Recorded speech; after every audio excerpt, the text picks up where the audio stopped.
Alright, so I figured out how the hunting system works.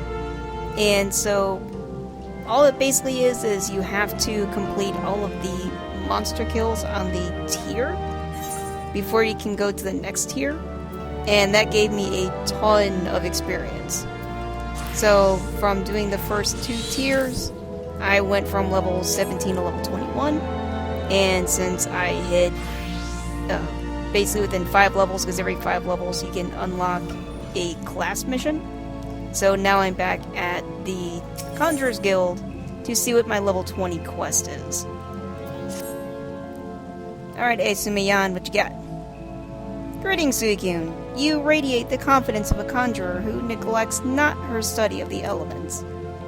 I confess, I have no lesson for you to learn this day. Instead, I would ask that you aid me in the education of another. Yes, I speak of Sylphie. Yeah, that's what I thought.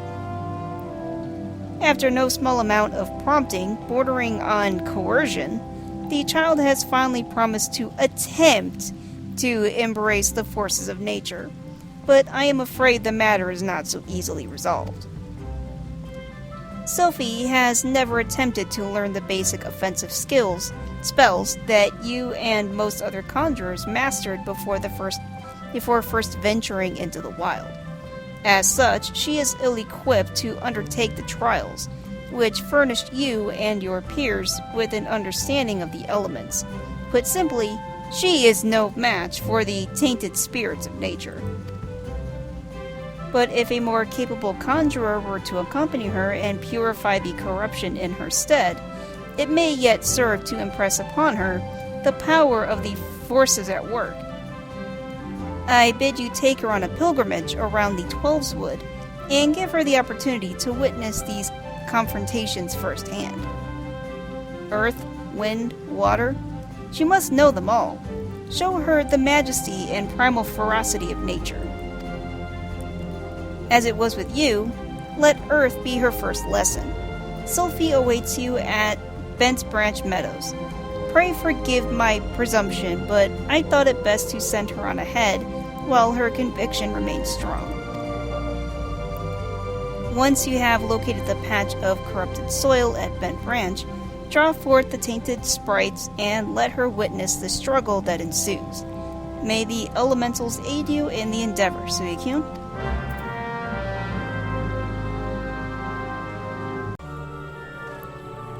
So apparently we did a crap job at fixing that Chocobo Rancher's farm, like where they were growing the Gisselgreens and we did our Earth trial. Because supposedly we cleansed this area, and now just a slightly different, cabbage got corrupted. So let's go uncorrupt it again. Guys, stop corrupting your cabbage. It's a hostile presence. Got another angry rock.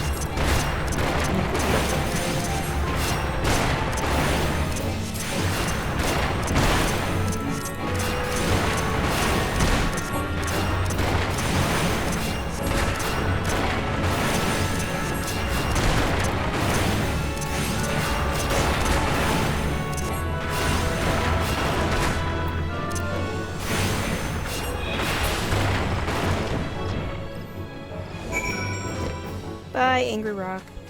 Alright, Sylphie. Hopefully you were paying attention this time. Ah!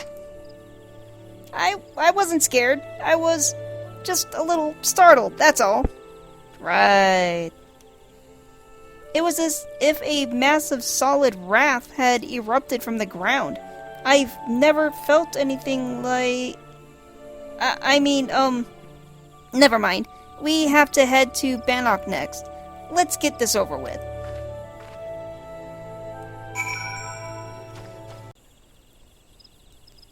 Okay, on to air. At least this time it's not in exactly the same spot as the other one. Or at least, the other one technically wasn't. It was, one cabbage over. But still, it was pretty close. This air one is actually inside a massive fallen tree. So basically, if a tree fell over and the entire inside got scooped out, leaving nothing but the bark, because it's been there for a while, it's got all kinds of like moss and stuff on it, and you know, it's got lots of cracks and stuff in it. So that's where it's at. And here's some corrupted air. Let's go investigate. Found a hostile wind sprite. We call it a tainted wind sprite. Used to be a nice wind sprite, now it's a mean wind sprite. So we're gonna go beat up the mean wind sprite.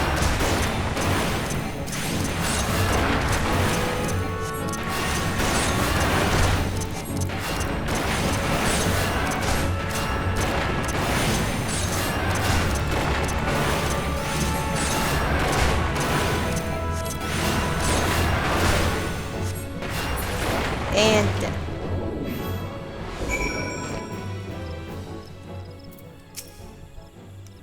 gods! The wind blew straight through me. It felt both gentle and sharp at the same time. I can't explain it. This is something you can conjure?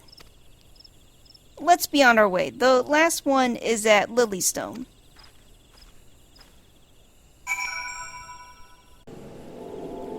I'm actually going to take a bit of a side tour because I came across this lady named Marjoria.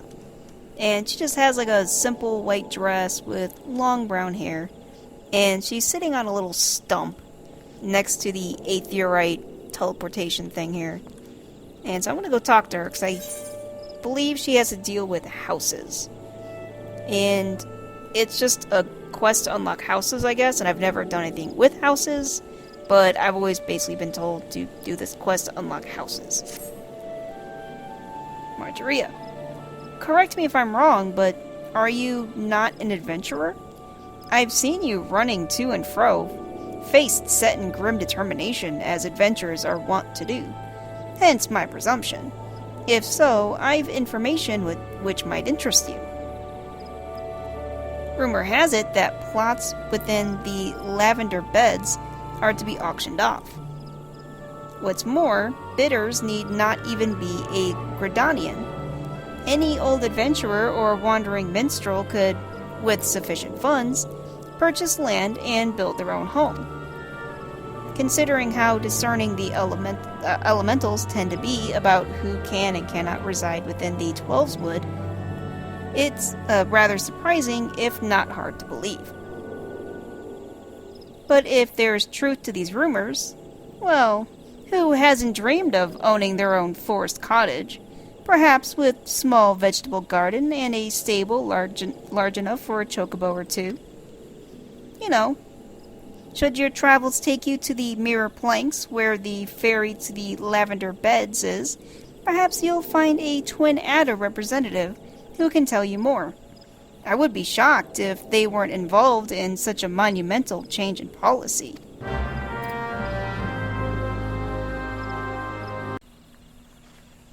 I'm at the pier, so this should be the... looks like a woman, maybe? Sometimes it's hard to tell in this game. I think that's a woman. And she's just got like a nice yellow coat on with a official looking hat. And their name is Emblyn. Serpent Private. Let's talk to her. Hey, good evening to you, miss. What can I... Ah, you wish to know about the auctions. Very well, allow me to explain. There is a growing concern that our immigration policies may have been a tad restrictive in the past. And so, the Seedseer Council and the Order of the Twin Adder have, with the blessing of the elementals, decreed that the Lavender Beds be set aside for adventurers. Adventurers who possess the necessary funds to purchase and maintain their estate, that is. Should you look upon the beds with your own eyes, though, I think you'll agree that it's well worth the price. Have a word with the skipper over yonder. She'll ferry you across. A recruit stationed at the pier can tell you more about the beds once you've arrived. To proceed with the quest where the heart is, the Lavender Beds, you may visit any residential ward within the Lavender Beds. Yeah, I got stuck on this quest the first time I tried doing it. It's really not all that obvious what you're supposed to do. So let's talk to the ferry skipper. This ferry is bound for Lavender Beds. Will you be traveling with us? Go to a specific ward. And then some of these are, like, there's names in green and some names in red. I don't know what any of this stuff is, so I don't know. How did I do this last time? I had to do something. Sure, I clicked on something. It's like, do you want to go somewhere? I'm like, sure, let's just go do that.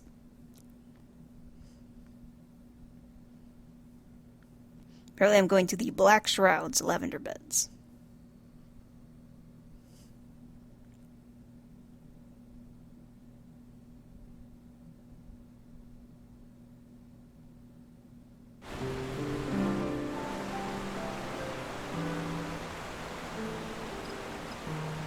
See a shot of basically kind of like a residential area, a very nice residential area. There's lots of like glowing flowers and there's a teleportation crystal and yeah, it's basically kind of like a rich person's area. Lots of gardens, lots of glowing flowers, big homes, lots of decorations. I better get this teleportation thing. Poke.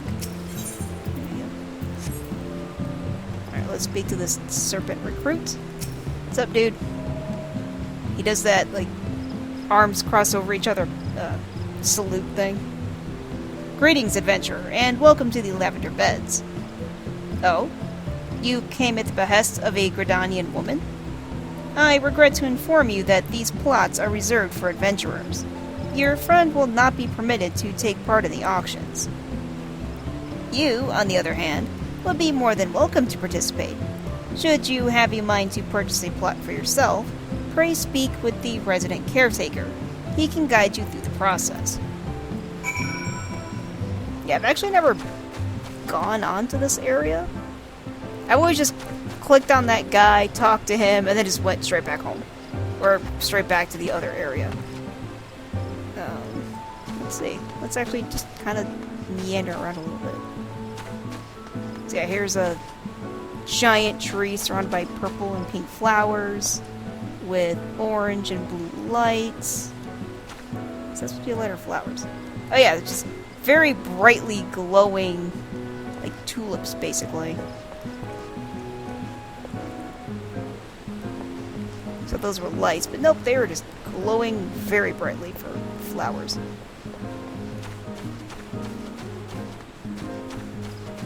Little canopies, got bridges. Again, just flowers everywhere.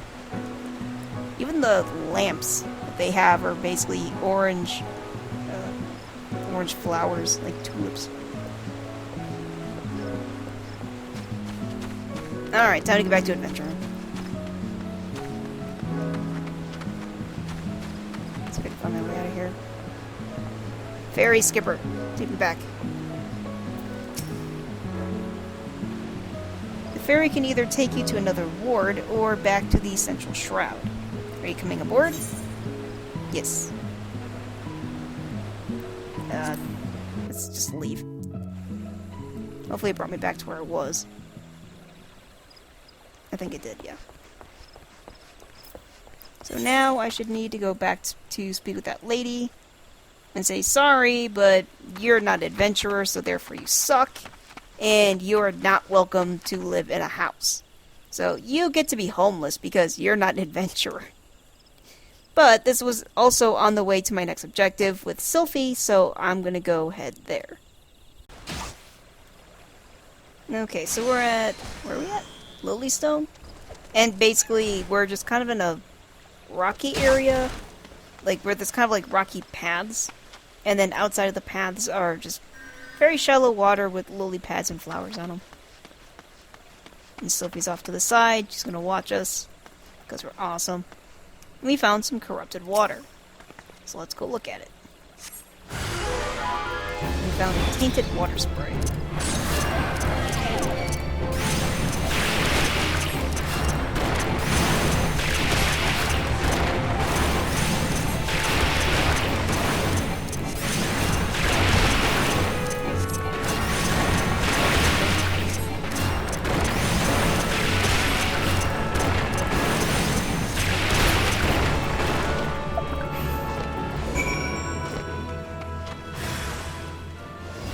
thought somebody was helping me. I should help them back.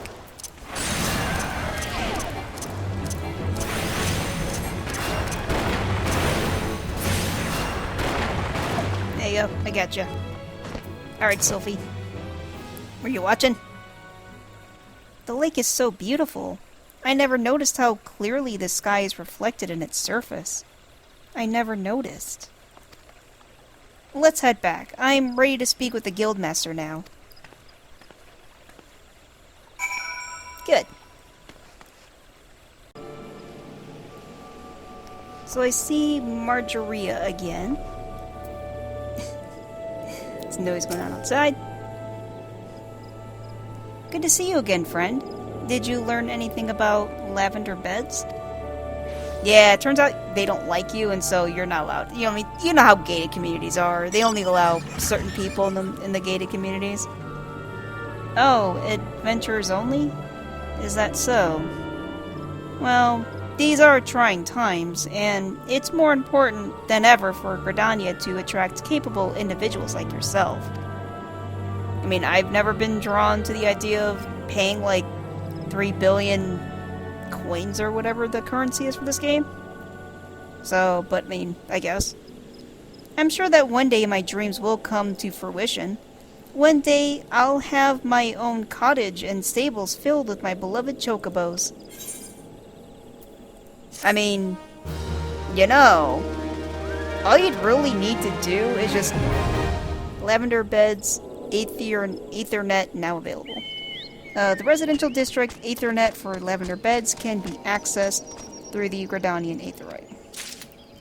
I mean, all you'd really need, I mean, if it's only open to adventurers, you could just pay me to buy a house, and then you could just rent it from me or something.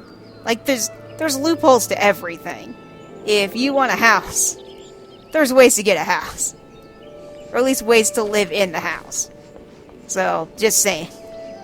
If you want it bad enough, you'll figure it out. Alright, can I go back to... No, I can't. Dang it! Alright. You know what? Let's take the chocobo. Let's see if I can take the chocobo back to... Gridania. Where I need to go. Chocobo Porter. Come here. So one thing that you get to do is, like how I said that you can ride chocobos, they're kind of like the horses and stuff. Well, in this game, they have like a little taxi service, but you have to unlock it. So as you go from area to area, you have to click on them. If you don't, then you don't get credit. And when you click on them, then you can use them to go to other places that you've seen before. So, let's see, I can go to Gridania. It's going to take 1 minute and only cost 5 gil. So, let's go do that. And I'll get an old taxi song to accompany me on my chocobo.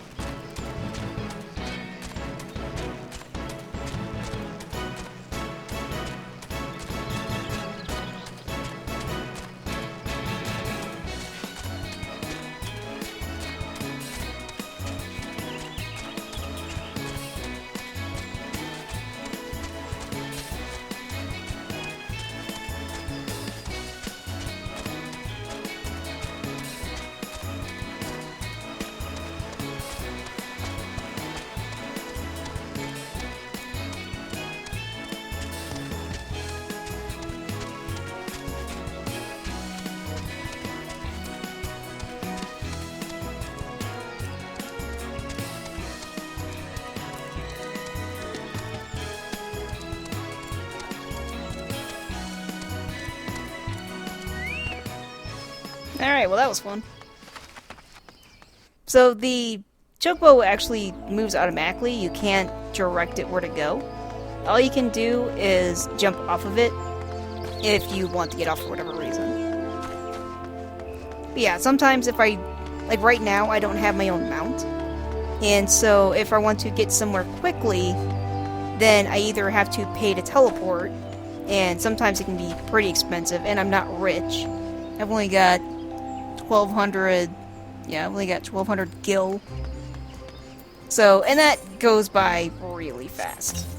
So, it is better that I don't just teleport everywhere, because teleporting myself can easily cost like 200 gil each. So, you know, you do that a few times and suddenly you don't have any money, and you're wondering why you don't have any money to buy upgraded gear, you know, things like that. And then at some point, I am going to be going to the Gold Saucer. And if you don't know what the Gold Saucer is, that is basically just like if being a casino was a planet. That's how I feel like the Gold Saucer is. It's practically a casino planet in its own right. I mean, it's not a planet, it's literally just like a massive casino. I've only been there once, like my friend gave me a grand tour. But it is pretty cool, and I probably should go there every day, because there's like raffles and crap. So I probably should do that. But alright, so I'm back at the Conjurers Guild, so let's speak to Asumi-yan.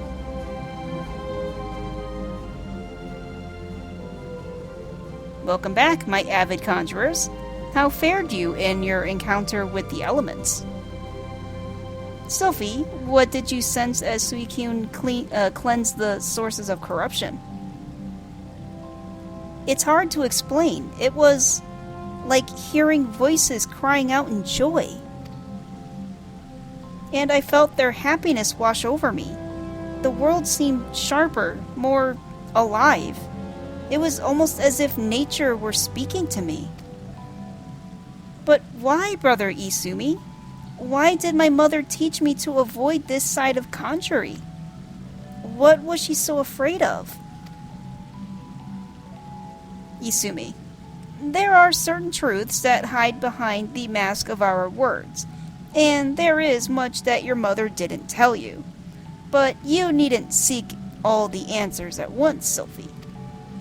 Even now, your mind founders amid a sudden indentation of awareness. The first time we connect with nature can be a wonderful but disorienting experience. I suggest you allow yourself some time to adjust to this new perspective.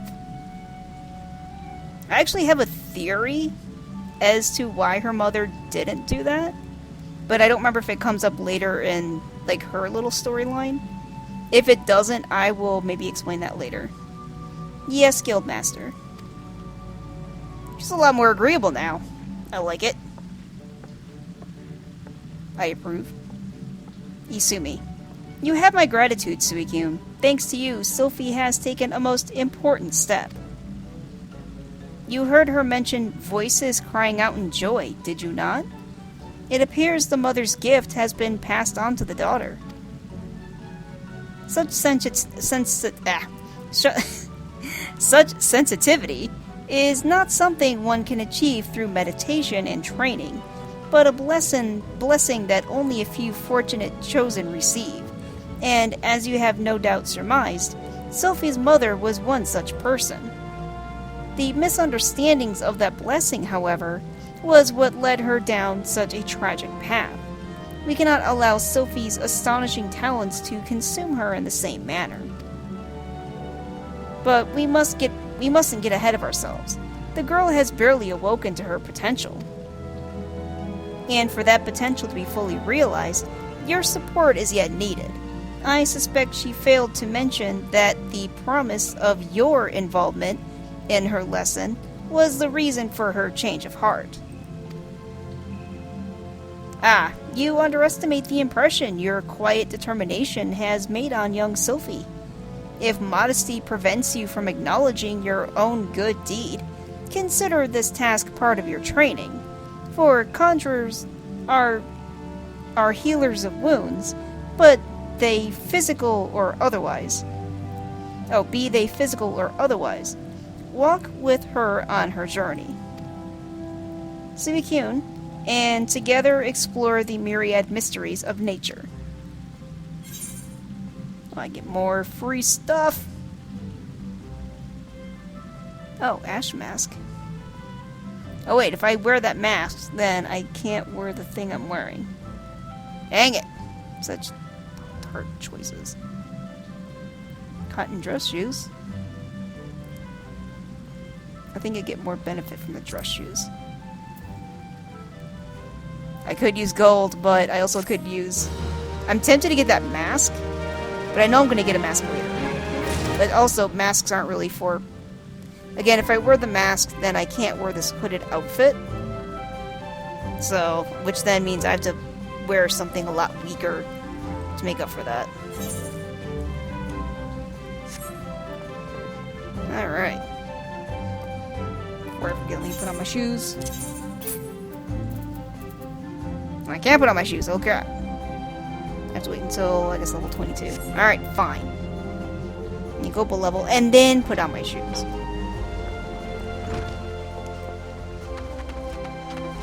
My feet have to grow into them or something. I don't know why. I mean, I get it's a game mechanic, but I've never really thought about, like, what piece of clothing would I not be allowed to wear in real life? Because I'm not... I mean, other than not being old enough. What piece of clothing would I just not be able to wear because I wasn't high enough level? I need to go to the Archer's Guild. Alright, let's continue on with my main quest, which is in the Archer's Guild. And so, the Archer's Guild is a pretty large wooden building with 2 flags on the outside of it, one on each side. They are red flags with almost like a fiery design. It's either... that might be a sword design with bows and arrows, like golden bows and arrows.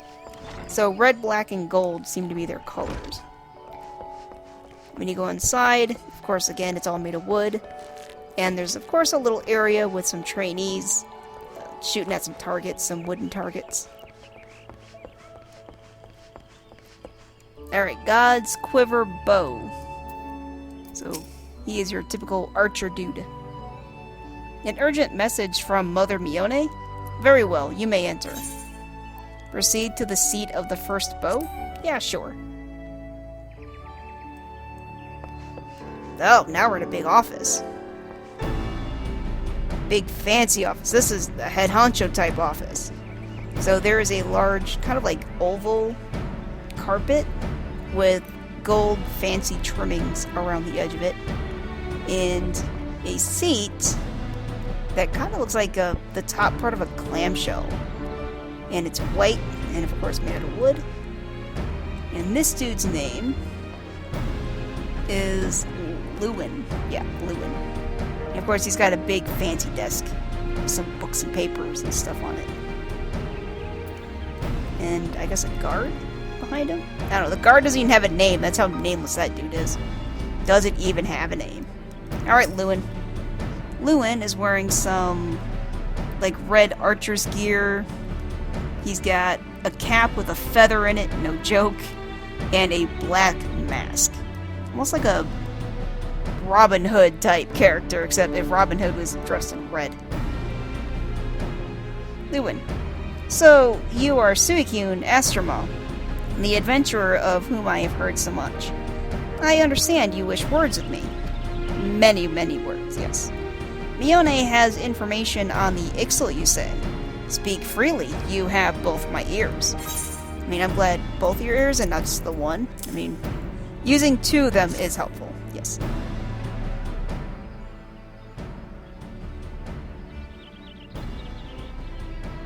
Matrons forfend. They mean to defile the guardian tree?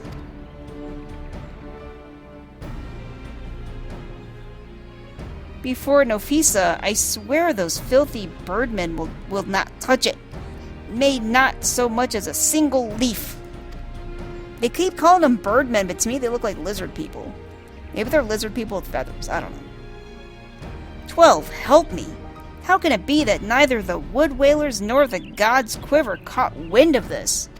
It's because you guys suck. I cannot help but think this plot bears the mark of the masked devil, who has eluded us for so long, because you guys suck. You must be wary. This incursion may be more than it seems. Ah, would that be the Warriors of Light were still with us. But this is no time for such idle thoughts. I thank you for delivering this message. You may assure Mione that I will dispatch a unit of my best men to investigate... My lord! Some dude rushes in, panting, holding his knees like, oh god. I skipped leg day too many times. What is it? It's the Ixal, sir. The Ixal has amassed at the Guardian Tree. Already? Bloody hells! Suicune, Mione believes you capable, and I can think of no better judge than she. Lend us your strength this day. Aid in the defense of the Guardian Tree. I was like, oh yeah, sure, fine. Like, we just, I mean, to be fair, I was gonna say, we just gave you the letter saying, like, hey, they're gonna go do this. But, you know, I mean, I kind of meandered around and looked at houses I might want and, you know, did my next quest and things like that. So, I mean, you know, it might have taken a day or two for you to get that letter, you know? I mean, I didn't know it was time sensitive, you know? What harm could it do to, you know, if it took a couple days?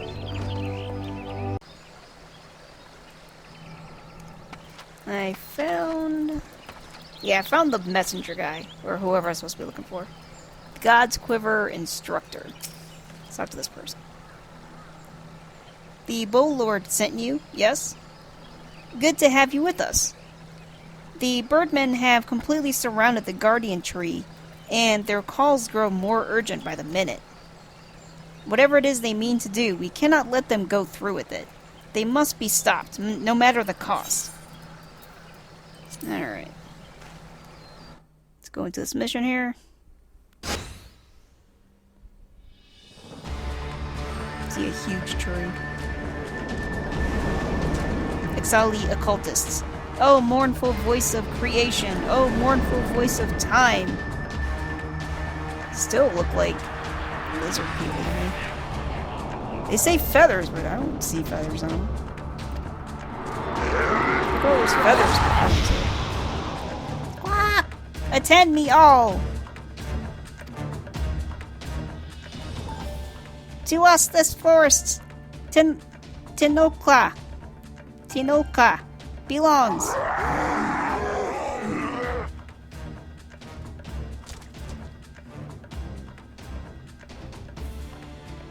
Trying to think of how to describe these guys. So basically they're bipedal. They're basically what looks like to me if a lizard was bipedal, but they do have kind of like a bird beak, but they also have really sharp, like, fang teeth with demon horns. Basically, yeah, just like long goat demon horns, black and red, and they have a long tail that's like a lizard-like tail, but I guess the lizard-like tail also had feathers on it. And their forearms, like from the elbow to the hands, has large feathers coming out of it. So I guess that's where the feathers thing they're talking about come from. And they've got, minimal type clothing. They've got, a shield, some kind of straps, probably just a little bit of armor on their arm or something like that. Ixali Chieftain. Wisdom of paragons we possess. To our former glory restore us it will. From this tree a great crystal we take. Unto Garuda an offering we shall make. Unfeathered ones and elementals banish we shall. Our ancient home reclaim we will. Quack!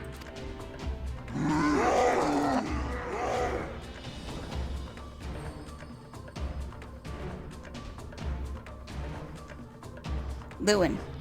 First squad, left flank. Second and third, right flank.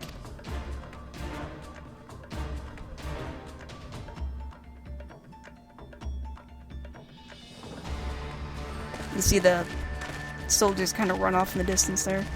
Take their positions. Hiding behind rocks. See a cat lady with a bow. Lewin.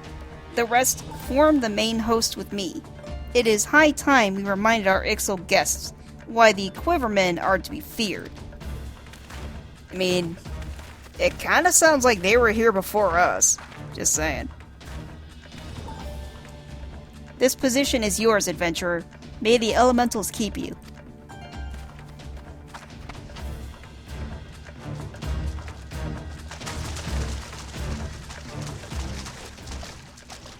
Exile Chieftain. Squawk!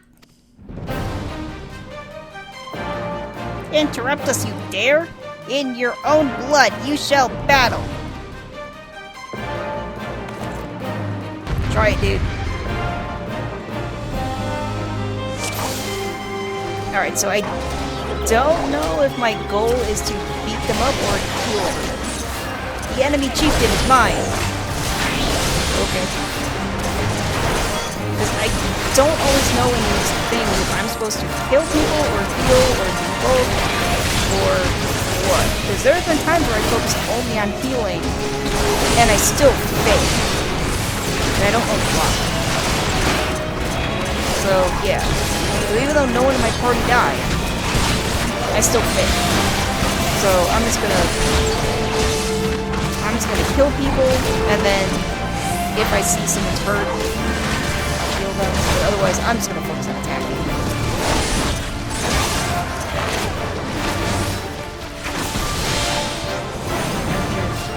Another wave? Where are they coming from? Yeah, that's another reason why I'm trying to focus on attacking, because they come out of the woodworks. There's, I don't know, what, 7 of these Ixal guys? There are a lot of them.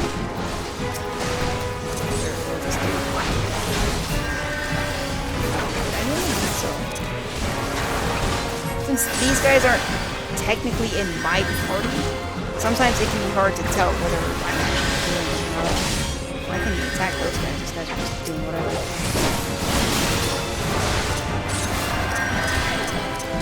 I'm helping. Alright. So you're doing your thing. Here. This guy. I'm basically just killing ads. Generally a good idea to kill ads. That way more focus. Wisdom of Peregrine, almighty is. Perish unfeathered. I didn't read the rest of that. Creatures of the abyss, mine enemies, strike down. Alright, chieftain. Assume it's you. Oh, a giant bat thing out of nowhere.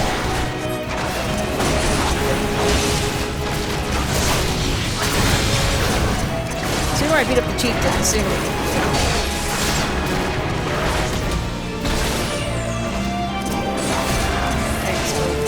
Kill the ads or something.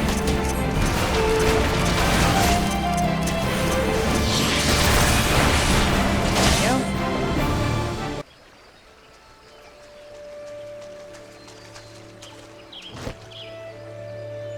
God's Quiver Bow. Impressive work, adventurer. The Bow Lord bids you hold this position. Enemies may yet lurk near, so stay on your guard. We go to bolster the left flank, where the battle yet rages.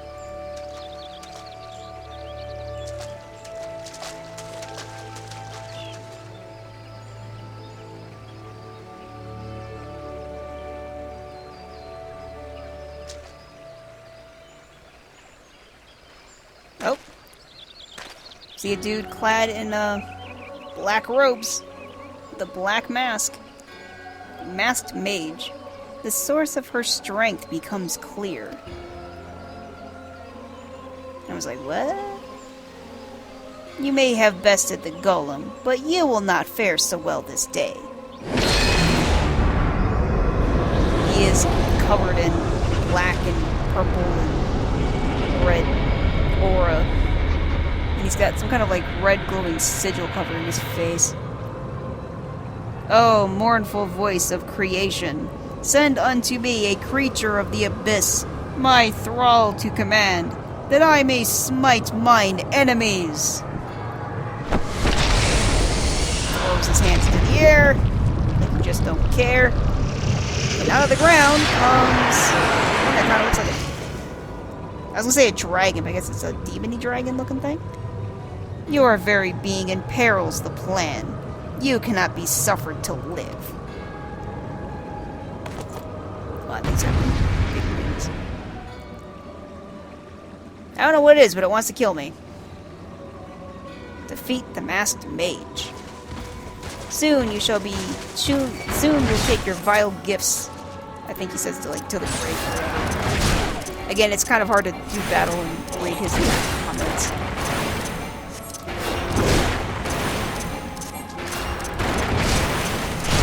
This demon thing.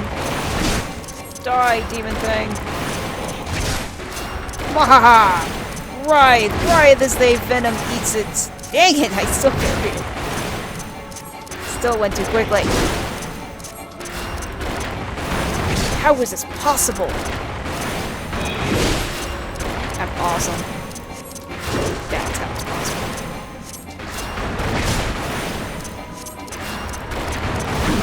Again, all I'm basically doing is just... there we go. I was like, how come I'm not talking my god? Take your wind damage. I trust you won't object to our assistance. Whose assistance? Oh, Wida and Palmio or whatever. They're gonna go beat up the masked mage for me. Unwelcome guests. No matter, all shall fall before me. I don't know, they're kicking your ass, bro. I mean, for someone who's supposed to be like, I thought you were gonna be an end boss of some kind. Like the whole game is gonna revolve around you, but kicking your ass. It's pretty sad.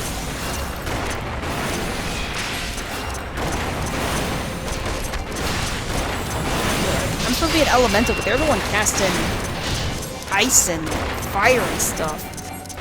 What is this strength? Me being a main character.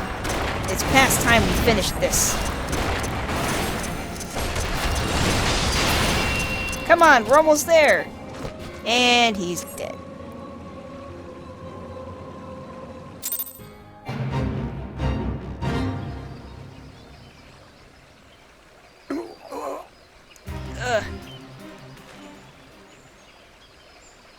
That the wisdom of the Paragon should be brought low by mere mortals. Papalmio. Paragons? Wida. That's what I heard. Papalmio. The bringers of chaos, or Ascians, to give them their proper name. It would seem our suspicions were correct.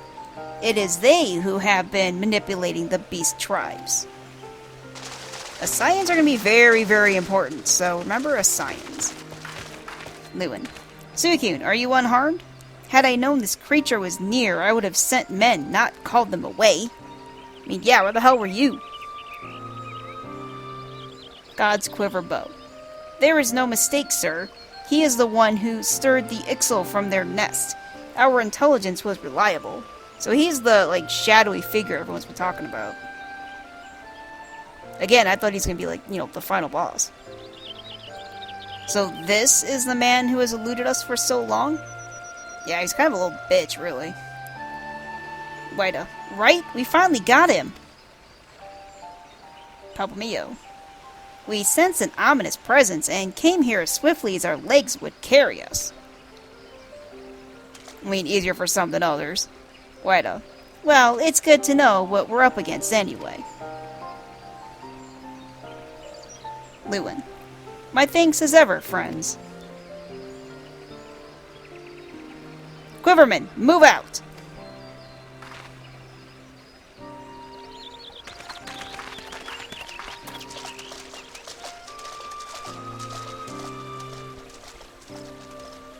To say you played an instrumental role in the succession of this mission would scarcely do justice to your efforts this day, adventurer. Upon your return to Gridania, pray visit me at Quiver's Hold. I will see to it you receive the thanks you are due.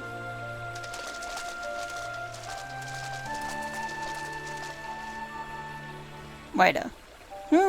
You're probably wondering why we always seem to appear when there's trouble, right?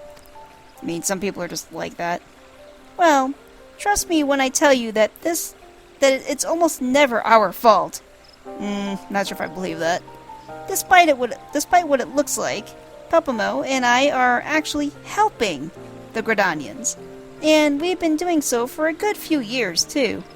Oh, did I mention that we're not from around here?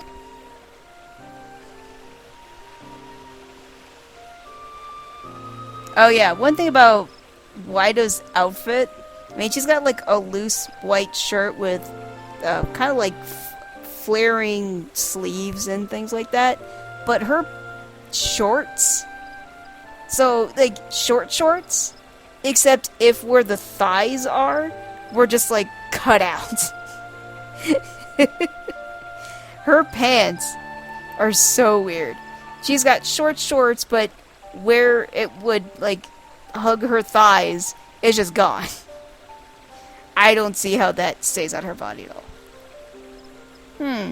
Yeah, why yes, we are Sharlayans. However, did you know? Sharlayans? Yeah, Sharlayans. Pelpamo. So, I wasn't mistaken. Waida. Mistaken? About what? Pelpamo. Nothing. Nothing at all. Waida. Aw, you always do that. Mumble something, something loaded meaning, and only to keep it to yourself when someone asks. It's unfair. And it's especially unfair when the someone is me.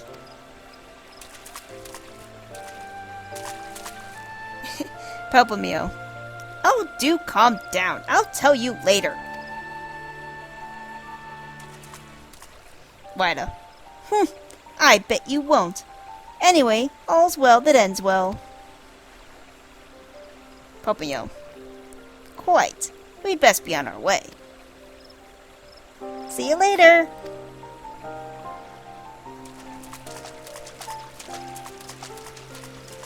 And they walk off. I look and I see a purple crystal on the ground with some ominous purple smoke coming out of it. And it dissolves into lots of purple smoke. I thought it was going to be a crystal I was going to add to my collection.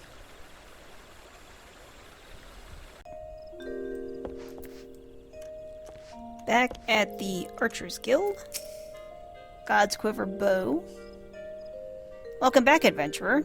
Your exploits at the Guardian Tree are of the stuff of songs. The Bow Lord awaits you within. Alright, let's talk to the boss.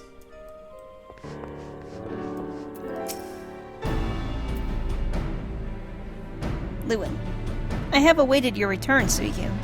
Allow me to thank you again for helping us to defend the Guardian Tree. Not only did you put the invading Ixal to rout, you confronted the masked mage and his fell minion, and emerged the victor. I have good men and women under me, none of whom give me cause for complaint, but you, Suikyu, are a class apart. Your strength, your determination, your heart. You have all the makings of a great adventurer. Mione is seldom mistaken in her appraisals, and she is plainly not mistaken now. Gridania is stronger for your presence. The Elder Seed Seer will doubtless be pleased to learn that a capable adventurer like you has come to us. Once more, I thank you. Owing to your valor, disaster has been averted.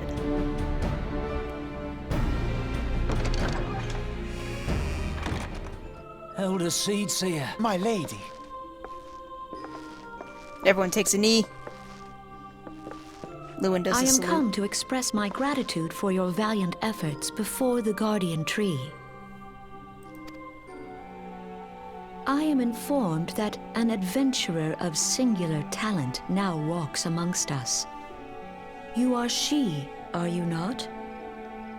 She is Kan-e Senna? My name is Kan-e Senna, Yeah. and it is my solemn charge to watch over all who call Gridania home.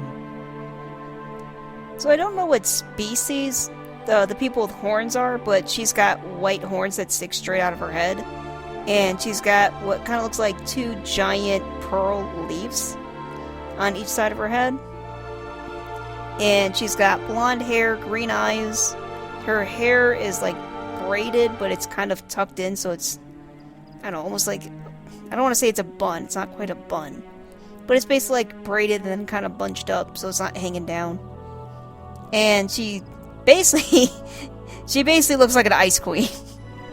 She's got like huge white robes with some fur trim and what basically looks like a crystal staff. You know, she's almost what you would picture an ice queen to look like. Well met and welcome to our fair nation.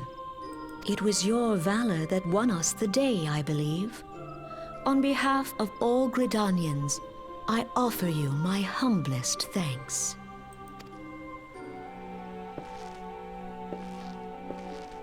This gift I present to you as a small token of my gratitude. I hope that you will ever remain a friend to Gridania. One of her bodyguards to her left with short, light blonde hair, white and black, like tunic type thing, holds out his hand to offer me some kind of gift. Greenbliss is coming. It is an age-old ceremony to renew the bond between man and elemental.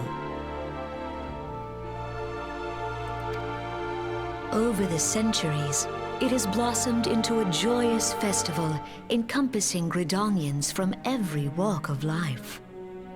I should be most gratified if you would participate in the ceremony as emissary. Oh, such a great honor.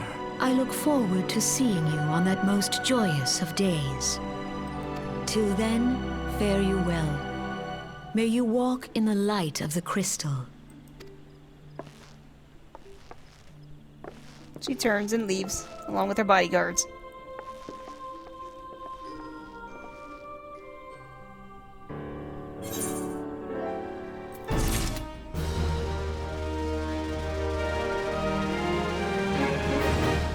Oh, that was fancy. I got spoken to by, I guess, like, the queen of this area. None in Gridania could doubt your worth, Suicune. But to receive such praise from the Elder Seedseer herself. And nor is that the half of it. She chose you to play the role of emissary, for God's sake. You, an outsider. Do you have any idea what this means? No, I don't. But of course you don't. You are not Forestborn, which is rather the point. Mistake me not, I think you worthy. But your selection is all but unprecedented, and I'll wager you have not the faintest inkling what is required of you. There are preparations that the emissary must needs complete ahead of time. I suggest you consult Mione regarding this matter. She is overseeing the arrangements for the event. Now, you had best get going. The ceremony cannot commence without the emissary. Oh, and Suicune? Don't make a hash of this.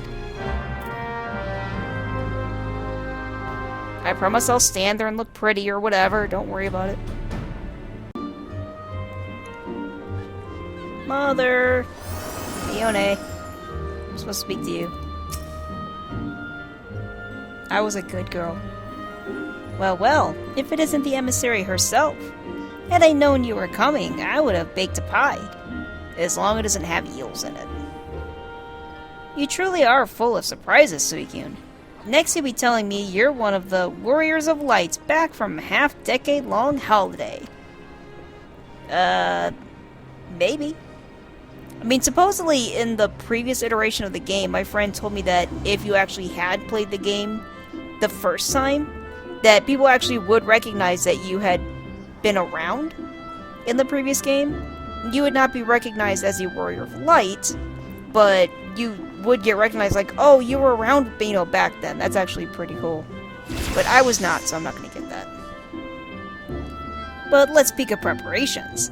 As you doubtless already know, Greenbliss is an age-old ceremony for strengthening the bond between man and elemental.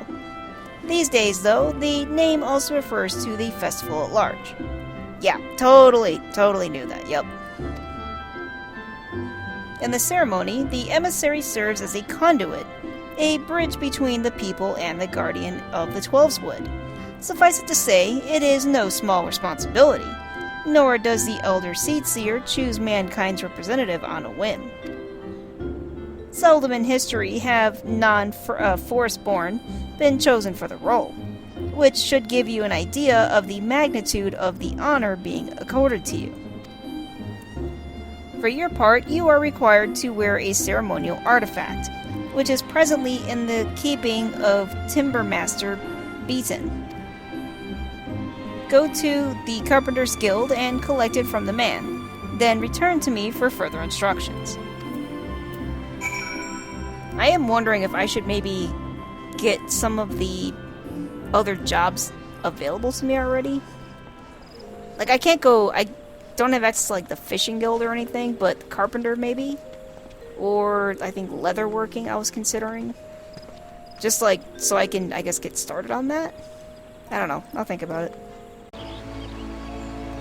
I am at the Craftsman Guild, and it is a far bigger building than I thought it was at first glance, because I ran up to it, I was like, oh, it's a pretty little ceiling. It's got, like, the canopy or whatever over the front door, because it's got, you know, a little saw sign at the top, showing, hey, this is Carpenter Guild. And then it's got little vines and flowers, you know, on its roof. It's got a couple little hanging plants. Oh, there's a little box with, you know, planks of wood sticking out of it. A couple more, you know, plants, you know, potted plants.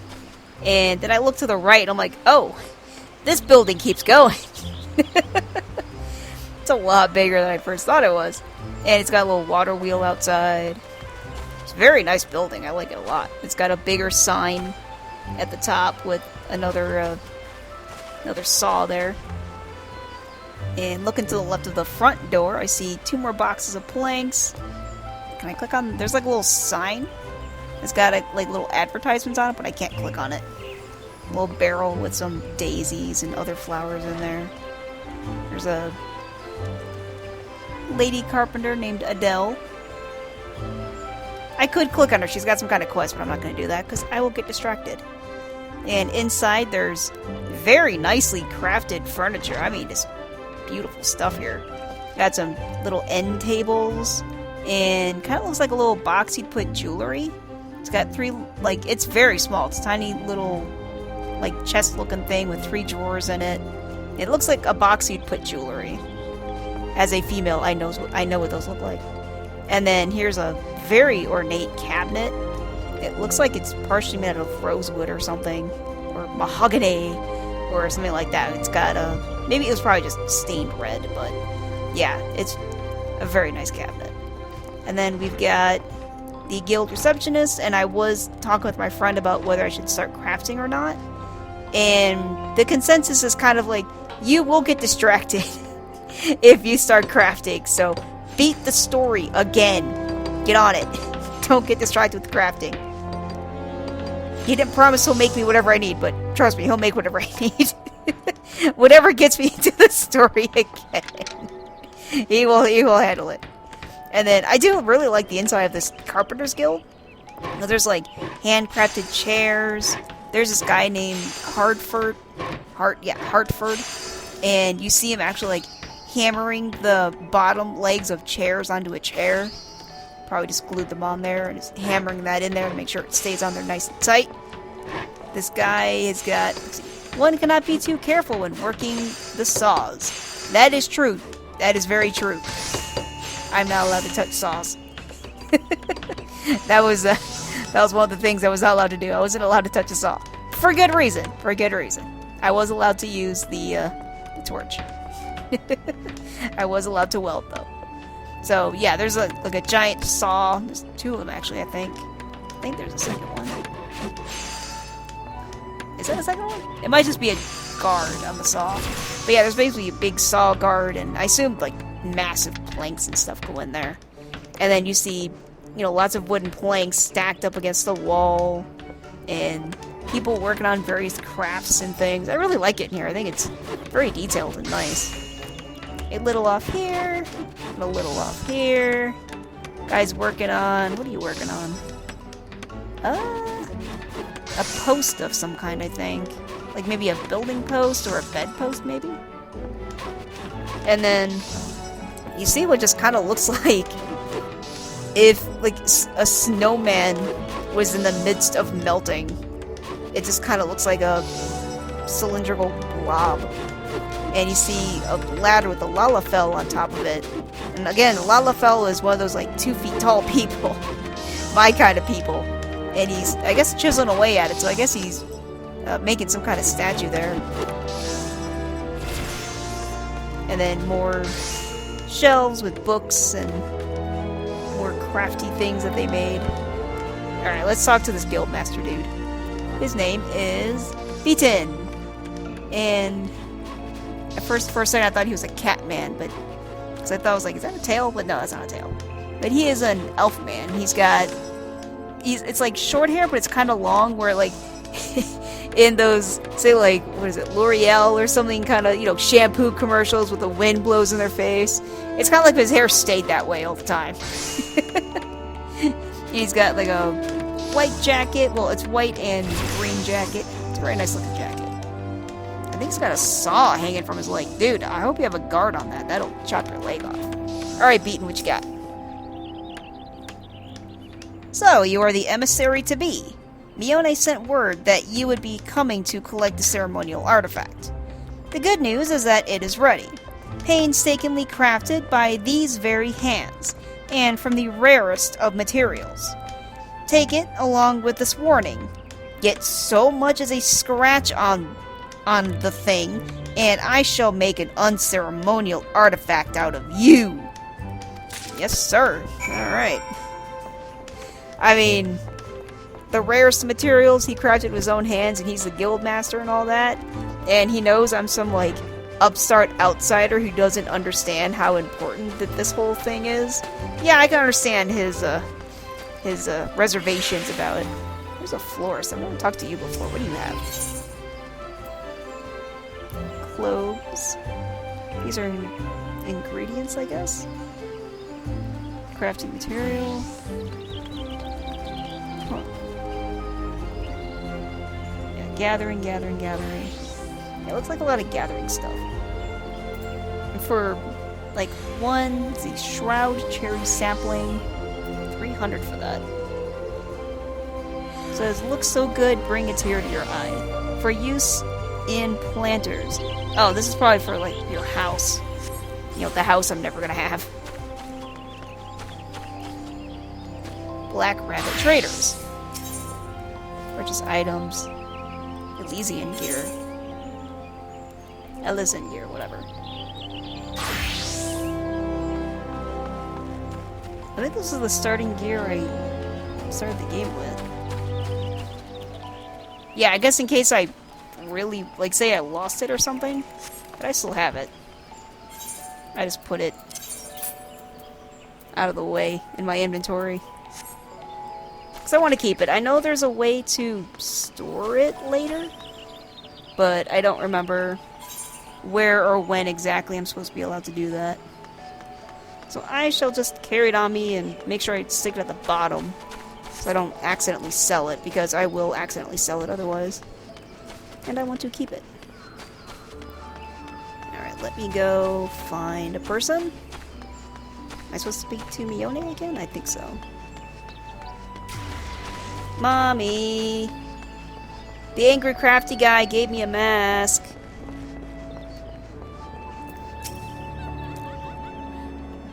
Back from your trip into the Carpenter's Guild, let's see what you have in that box. A mask. He gave me a mask. Ah, this is by far the finest Manoa mask I have ever laid eyes upon. The Timber Master has truly outdone himself this time. In case he didn't mention, the mask is crafted from consecrated lumber, rendered up by the Guardian Tree. Yeah, rendered up by the Guardian Tree, solely for use in the ceremony. In other words, it is priceless. Mother bids you to handle it with care. Yes, Mommy. And with that, your preparations are complete. The venue should just about be in order as well. If you have any questions now, this is the time to ask them. Here's my little mask. Apparently that tree that I defended. I'm level 22. So the tree I defended, I guess every once in a while will give up a little bit of its treeness so that you can craft this, you know, exquisite mask for a festival.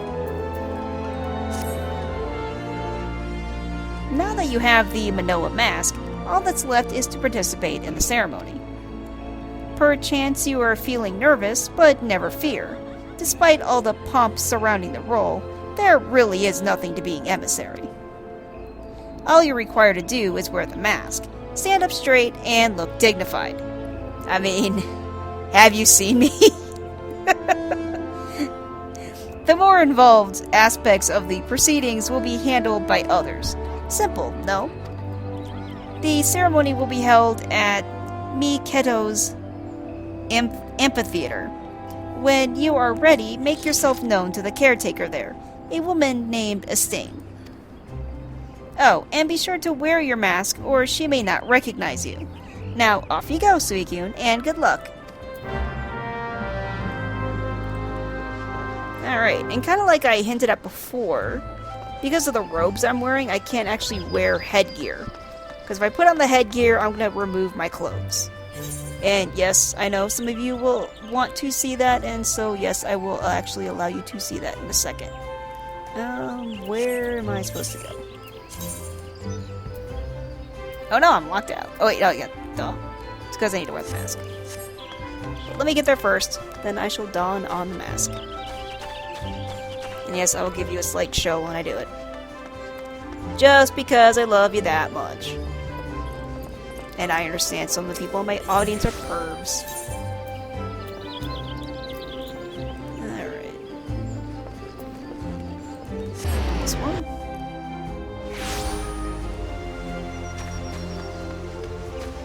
So, I am supposed to be where? Estain, here you go. I think this is her. Yeah, put on the mask. So first I'll show you what happens if I try to put on a mask while I'm wearing this outfit. And there goes my clothes. Unequip, unequip, unequip. That is my beautiful character. She's in her underpants. Alright.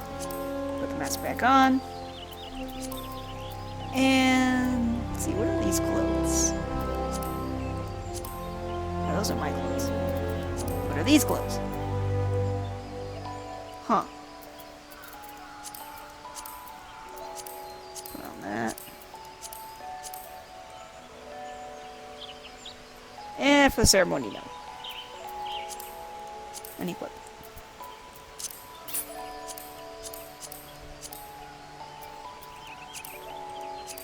I'll make sure I don't lose these clothes. That's not part of it. I want my pants back. I was making sure I don't lose clothes I actually want. All my Elysian stuff. Elysian. I keep calling it Elysian, but it's Elysian. Let me put on my Elysian stuff. What's this one? It's not bad, but nails and stuff is better, I think, for this ceremony.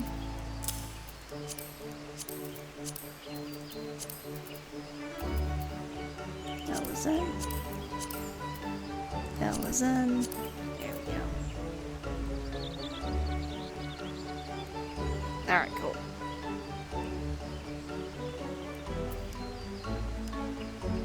Yep. I look fancy. Estain, I look fancy. Ah, you must be the emissary. I am.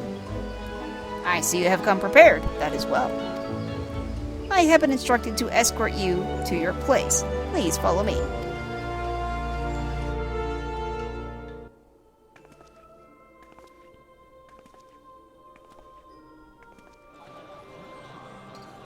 See people talking and laughing in the main Look, area. the Like elder the theater area. Thacia.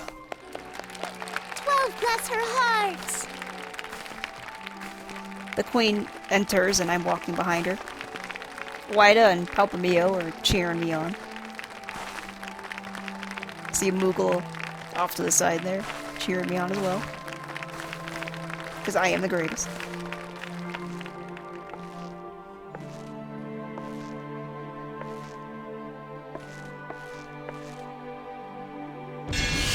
May she find favor with the elementals. She raises her hand into the air and, like, I think it was a green burst of light comes out of her for a second.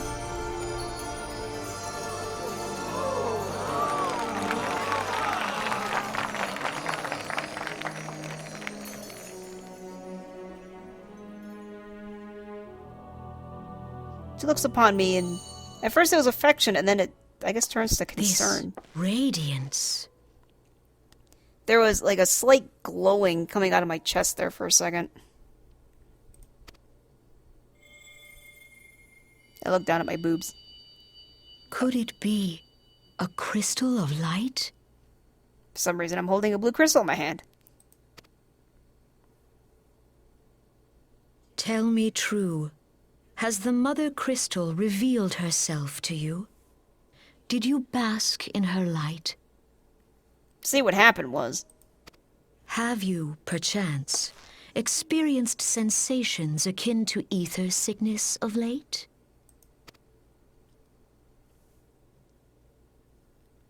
That Hydaelyn would speak directly to this woman. There once were dauntless adventurers who fought in the name of Eorzea. When the primals threatened to bleed the land dry, these brave men and women rose to face them. When the Garlean Empire resumed its war of conquest, they rushed to the realm's defense. And when it was foretold that Dalamud would fall, they fought with all their strength to deliver us from certain doom. Yet as strong and as brave as they were, they, like so many, disappeared amidst the flames at Carteneau. None have forgotten the heroes who gave all for the sake of a realm not their own. Yet when we try to recall their names, we find the pages of our memories are blank, as if bleached by the sun. And when we try to recall their faces, we see them only in silhouette, as if they stood betwixt us and a blinding glare. Hence have these heroes come to be known as the Warriors of Light. Beholding you, illuminated by the glow of the crystal, I could not help but be reminded of them. The crystal has chosen you for a purpose. Trust to its guiding light, and all shall be revealed to you in good time. Though none can say for certain what the future will bring, it is my belief that you may yet play a telling role in the tale of this great realm. For the power of the Echo resides within you.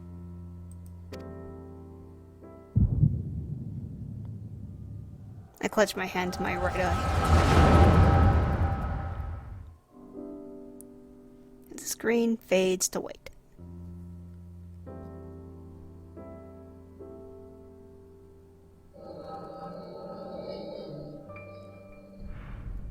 Seeing a vision of a reddened sky with little embers floating in the air. Look up and there's that, what do they call it? Dalamond? Meteor?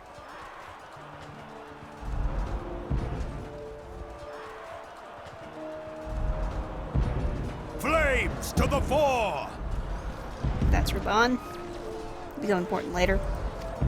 Victory belongs to the bold!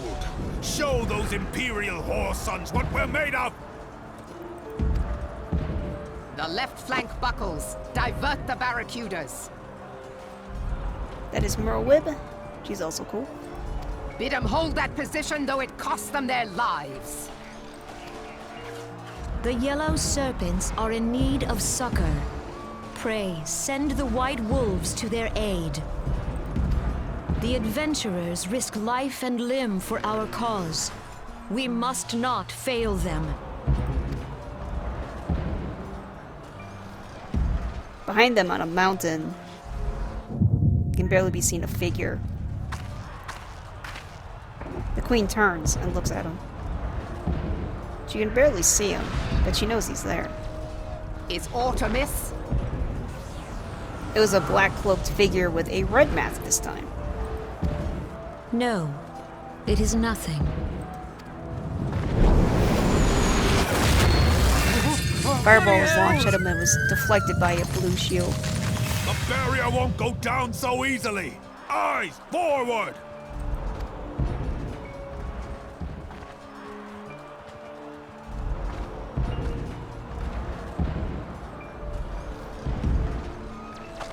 The queen looks back and the shadowy figure's still there. We are being watched.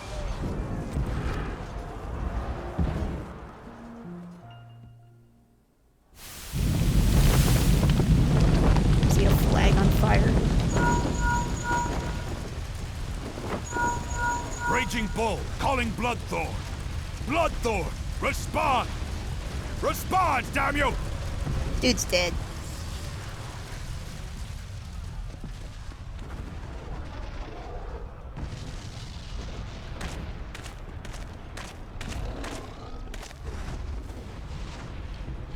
Elwood holds up her hand and Ah! Raging Bull, this is Mad Snake. Respond. Ryder, this is Raging Bull. What news? he kneels down as he talks to the comm on his ear. We're surrounded by a blaze. There is no way out. God preserve, what is that thing? What is that thing? What's going on? Speak to me!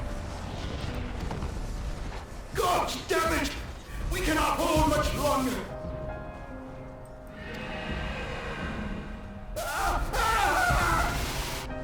Mad Snake! Mad Snake! Answer me! I know what you did there.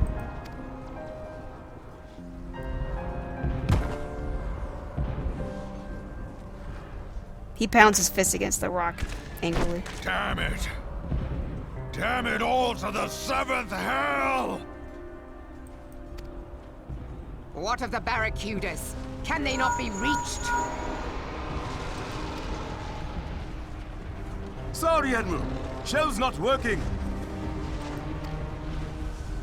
What of our own? Guy shakes his head.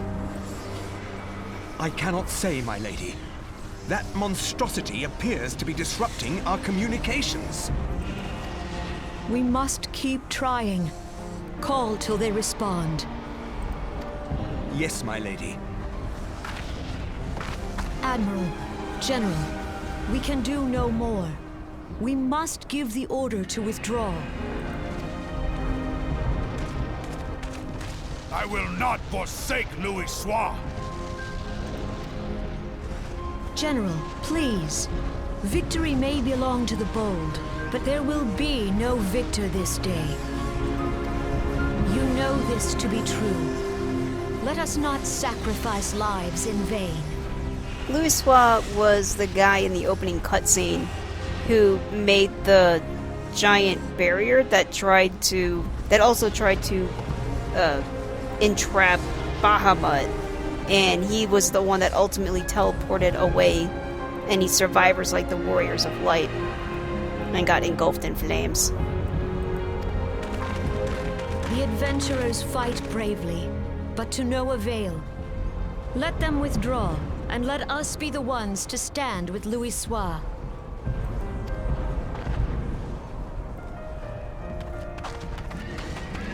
Belay previous orders. All Maelstrom units are commanded to fall back, effective immediately. Give the foreign levy priority. Let the main host cover their retreat and bring up the rear. She's cool. She's a pirate lady. Damn it! Relay the order. All flames are to withdraw. I don't care if our link cells are useless. You still have a working pair of legs, don't you? Well, use them, you bloody half-wit!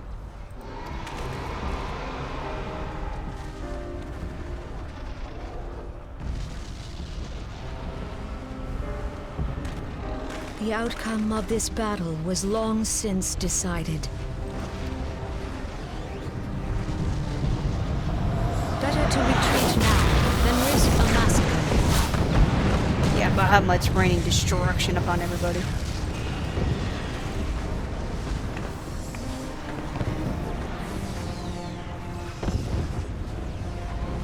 This dark, stifling presence. Who or what? That shadowy figure's still on the mountaintop over there.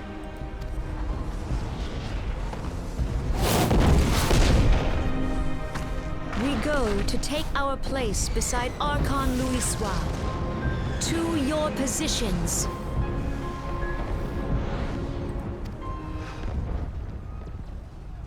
Fade to black. Kasbamul, Soginin Moise Donzul.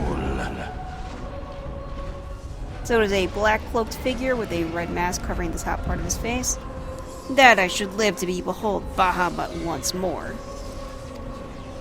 Logalo, Asawad Deken Bet Mubut. Magnificent. The eons of imprisonment have only made him hungrier. Imarat way. Kiskatuga Hats Wadadorns. Another cloaked figure appears behind him with a completely covered black face, like a black mask. I am aware of them. Pay them no mind. They are powerless to act. Seize Nigen. Feastun the only Lamrai Satai Dorn. It has begun. Soon the planet will regain its true form.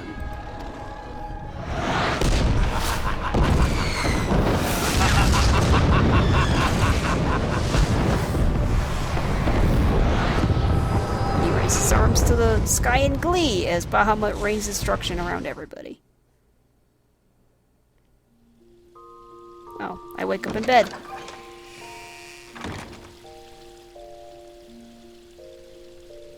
Mother Mione. Ah, look who's back to the land of the living. She approaches me. You mean you say you don't remember a thing? You collapsed in the middle of the ceremony. Gave us all a good fright. So we carried you back here. I must say, you're heavier than you look. Are you calling me fat? You've hardly stopped of late. Your exertions must have caught up with you.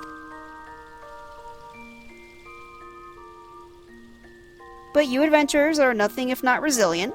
Seeing as the worst is past, I shall take my leave and return to my duties.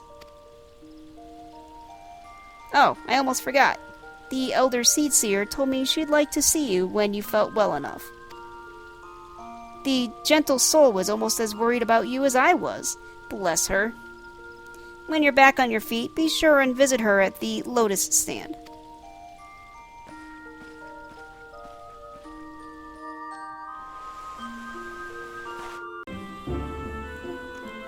Let's speak to the Silent Conjurer.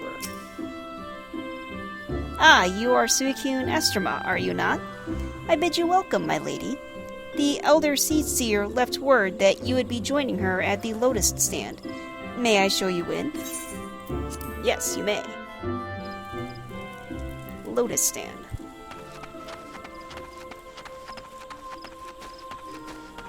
So Lotus Stand is kind of like in a little pond area. And it's got basically like, I don't know, like slabs of trees, basically. Like, if you were to take a tree and just, like, slice it through horizontally, and just make, like, steps out of it. Or, like, well, not steps, but, like, a path. Path of trees. And then, it's, you know, very shallow water, because I don't think this game has swimming in it or anything.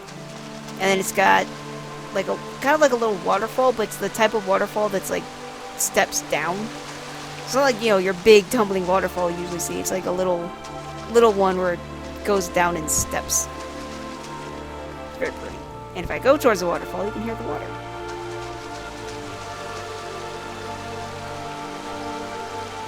And if you move away from the waterfall, you don't hear the water. Alright, I'm just gonna call her Queen, because I assume that's essentially what she is. I have looked forward to your coming, Suicune. But tell me, are you recovered? I am most glad of that. Now, I hope you will no doubt the earnestness of my concern, but I would ask a favor of you. Nor can I deny that I summoned you here in part with this in mind. Know, however, that I proceed only upon the understanding that you are rested and well. So she's like, yeah, I was concerned about you, but I also have a request. Thank you for hearing me out.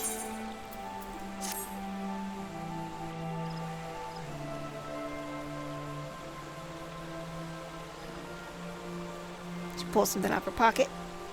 I have written a letter to my counterparts in the Eorzean Alliance.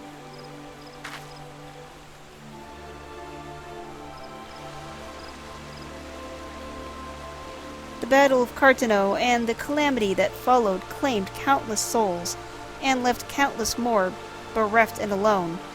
In the dark days that followed, many were survivors who thought themselves less fortunate than the dead. 5 years have come and gone, but the land and the people still bear the wounds of their devastation. Nor are we any closer to learning the fate of the Warriors of Light. Yet so long as we live, never must we give up hope. We owe this to those who laid down their lives, that we might behold another dawn. In remembrance of them, a memorial service will soon be held upon the anniversary of the Battle of Carteneau. This missive bears the details of that service. You graciously accepted the part of emissary in the recent ceremony. Should you be so willing, I would now make you my envoy, and have you bear my message to our allies. Your dedication to the people of Gridania rouses fond memories in me, and I would choose no other for this role. Will you do me this favor? Yeah, sure. Humbly, I thank you. As you are no doubt aware, our partners in the Eorzean Alliance lie some considerable distance away, nor are Ul'dah and Limsa Lominsa close to one another. Yet fear not, for I have no intention of subjecting you, mine own newly appointed envoy, to a journey which would take weeks by land. It would be pretty far, yeah. No, I mean for you to travel by air. Receive of me this airship pass. With it, you may make use of the skyways that connect the 3 city-states of the Alliance. The airship landing is situated upon the lower floor of the Carline canopy. Simply show your pass and you'll be admitted to the departure area. Before you embark upon your journey, however, you would do well to seek the worldly wisdom of Mayone. Few forest-born Gridanians know more of the lands beyond the Twelveswood than she. In better times, airships were available for the convenience of one and all. Alas, the risk that our crafts may fall to Imperial attack has forced a reduction in the number of flights. Consequently, it has become necessary to restrict air travel only to those whose need is great. Such individuals may petition the relevant parties to be issued an airship pass. As you may have deduced, I myself am one such party. Yet I was not alone in desiring that you be granted this privilege of air travel. Such is the potential you show. We have no doubt that you will reward our faith in you, Suicune. By the power vested in me, I bid you journey forth as my envoy into the great realm of Eorzea. Walk her fields, brave her seas, and strive to know her better. And wheresoever you go, go without fear, for the path shall ever be revealed to those who are true of heart. Guided by the crystal's light, set forth and discover your destiny.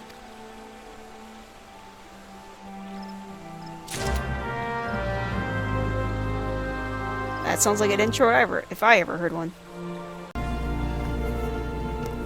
So a little bit of an update was there is in the main guild hall where you start the game at, where you speak to Mother Mione. Off to the right of her was this guy named the Smith. You kind of saw him in the opening cutscene. He was a guy that had the green trench coat looking thing. And this whole time he's been standing there with a little sprout thing above his head being like, hey, I'm for new people. And so me being a new person, I completely ignored him this whole time. And I'm level 22, and just on a complete whim, I was like, let's go talk to this dude. And he gave me some really easy little challenges, like dodge attacks, move to the left, step to the right. And, so don't get hurt. And then he had one where I had to go heal people. And then he had one where I had to go heal people while not getting hurt. And then we had one where we were actually, fighting monsters, and I had to keep a couple people healed while I was trying to DPS the bad guys a little bit in between the healing. And from doing all of that, I got a spanky new outfit. And it's like a giant black trench coat with a hood. And kind of like a... God, I don't know how to describe Final Fantasy clothing. It's so weird. But kind of like a... What do they call it? Like a corset. Almost like a white corset. And underneath that, I believe, is a very short black skirt with extremely tall black boots. And I've got some gloves, kind of like gloves. They don't even cover my hands technically, so they're almost like wannabe sleeves that go over my knuckles. And they're black with a little white in the middle there. And I've got this fancy pantsy blue ring that I got, which is this ring. And this clothing that I got was level 15 clothing, so I could have only worn this at level 15, which I am level 22. But some of the clothing was actually better than what I already had, so I put on this top part. The chest outfit is actually worse than what I was wearing, but I'm also not wearing a hat, so I can actually get better stats by putting a hat on. But the headgear I have is fugly, so I didn't put it on yet. But this ring is what I want to call attention to, because it says, increases experience earned by 30% when level 30 and below. And I could have worn this at level 1, but I did not know this existed, so I'm level 22, and I now have a ring that'll benefit me in the next 8 levels. It's a very fancy ring, too. So, yeah. Cool outfit, though. I do like the outfit. So, I just kind of wanted to point that out. I could have had this ring a long time. Alright, let's speak to Mother Mione.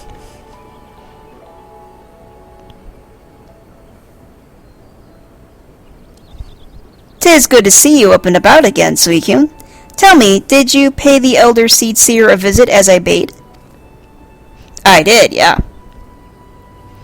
"Appointed personal envoy?" She claps for me. Yay!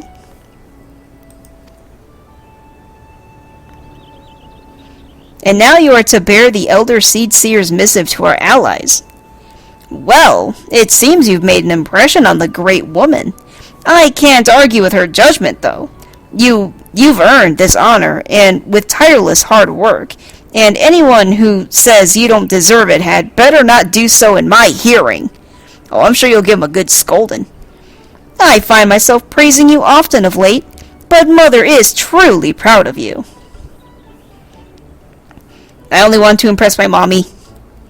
Short of a warrior of light, I can imagine no better adventurer to represent us, and that, my girl, is some compliment.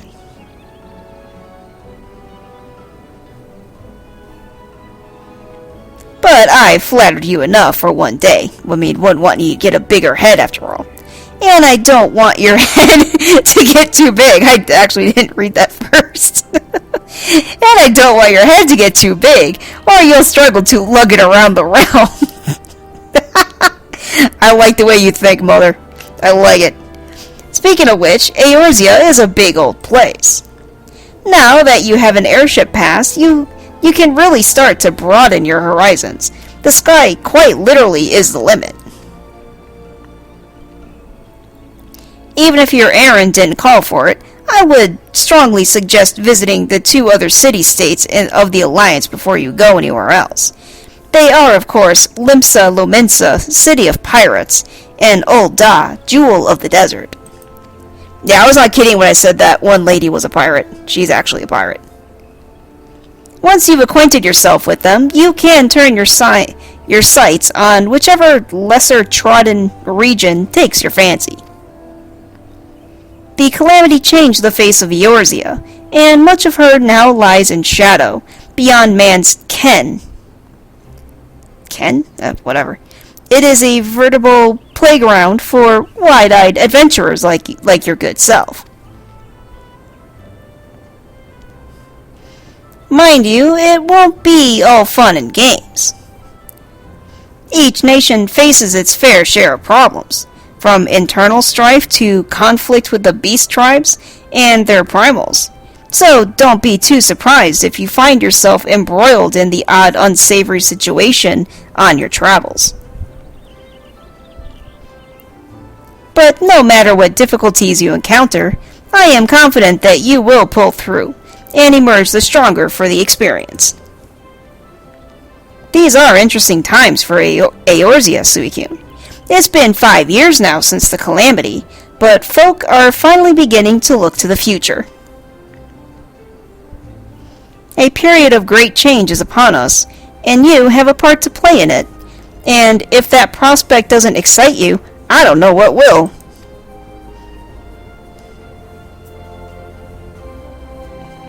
I mean, if I'm gonna be perfectly honest, I don't remember if I said this in the last video, but most of this A Realm Reborn stuff is boring! I mean, incredibly boring to the point that I stopped playing this game twice. I started playing this game 9 months ago. 9 months ago! And just within the last, I think, 2 months, did I finally actually dedicate myself enough to it to beat the game. And I started a character over again, when I did that. So, yeah. And I was playing it for quite a while, and I wasn't recording and all that stuff, so I was able to dedicate more time to it than I'm able to while I'm recording. I actually did consider doing, live streams and stuff, so that I wouldn't have to do all this rendering and all that. But then you're going to suffer through me, teleporting around and fighting all the enemies and, all this other random crap that no one really wants to watch. I mean, let's be honest. So, yeah, I'm not going to go do live streams, even though I have considered it. Alright, let me go down the stairs to the airship landing and speak to the airship ticketer person.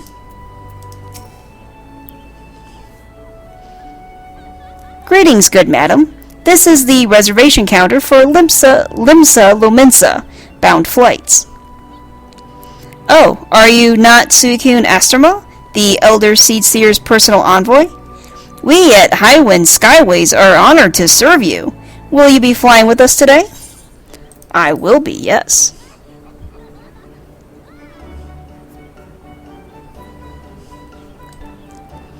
And I got teleported... Oh yeah, I get teleported out here. Let's go find my way down there. It's like going to the Amtrak. You have to go down the ramp and find your way. Gangplank? That's what the shiny spot's called, Gangplank. And the boat that I'm getting on is basically like a boat, but it's like if a boat was being powered by a giant balloon, like party balloon. Let's walk the plank. Board the airship? Yes.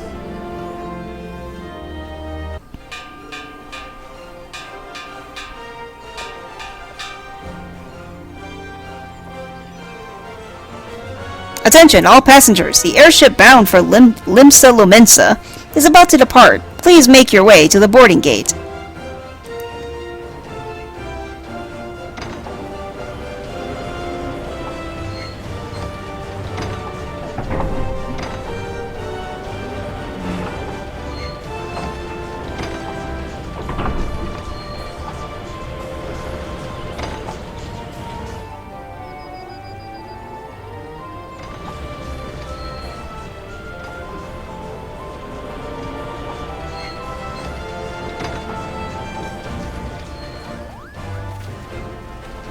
Everyone's waving at me. Bye!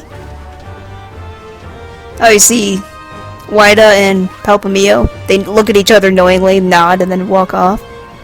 You see the Queen looking at us as we depart. Mother Mione. Farewell, Suicune! As she waves at us.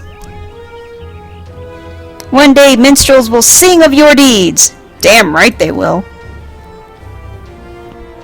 May you ever walk in the light of the crystal.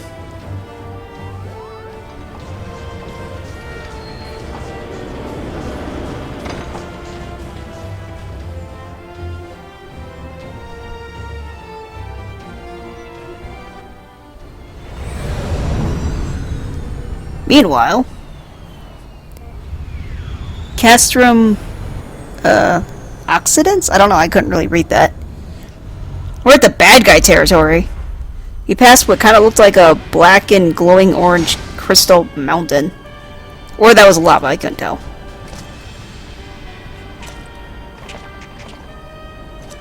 You see a scary dude get off a ship. Everyone salutes, but their salute's different than the other salute.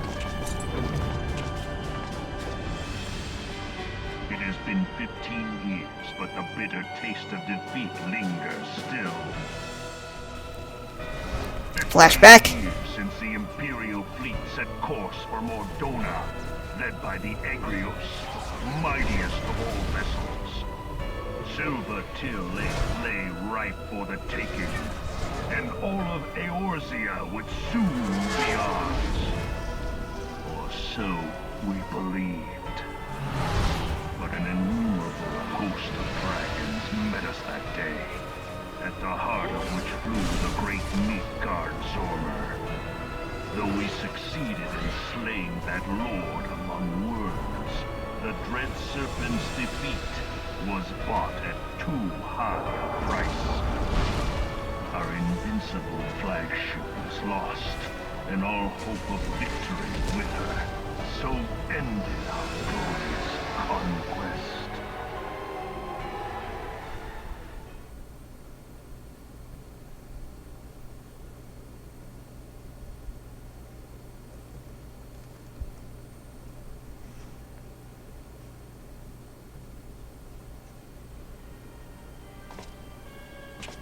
Eorzea, a blighted realm, riddled with false gods.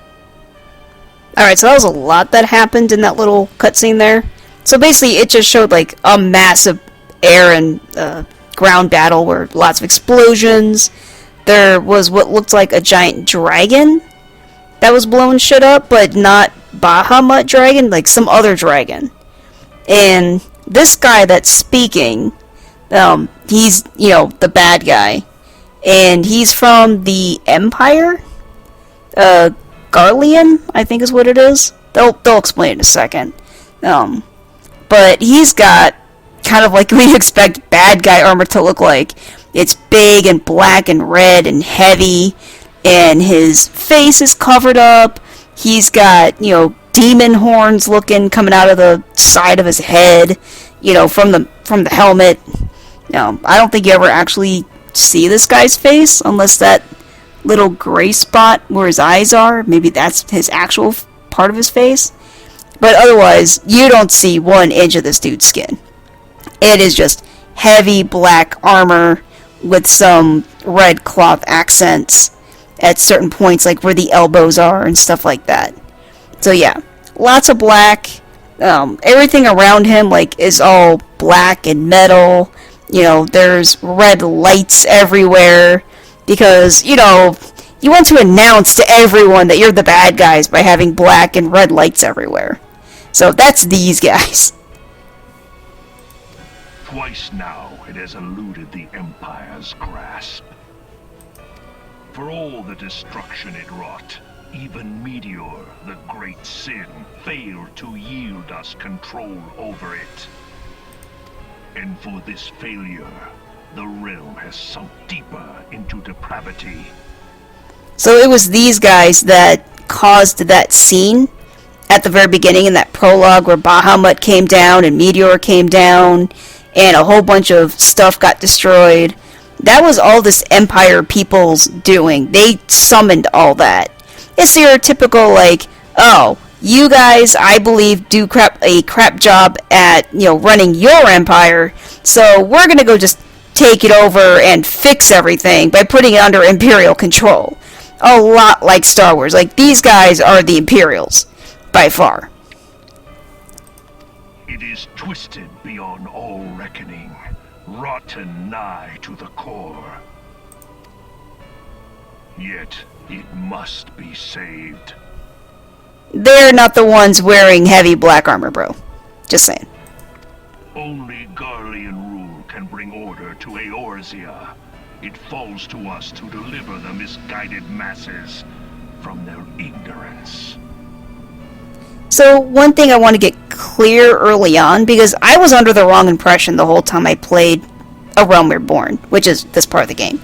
I thought this guy that we're speaking to right here, which they haven't revealed his name yet, I thought this guy was the Emperor of the Garleans. He is not the Emperor. He is actually just like the general, like, he's basically their Grand Admiral Thrawn, kind of. Like, he's not like brilliant or anything like that, but he is their guy in charge of the entire Imperial army.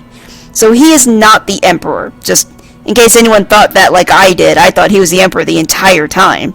And then during the final battle and all that stuff, my friend was like, no, he's just a guy that runs the army. He is not the Emperor. I was like, oh, okay. So, yeah, this guy's in charge of the army, but he's not the Emperor. We are of one mind, Lord Van Balthar. Yeah, you've got people kneeling before him. They have this thing where a lot of people cover their entire head with helmets and stuff.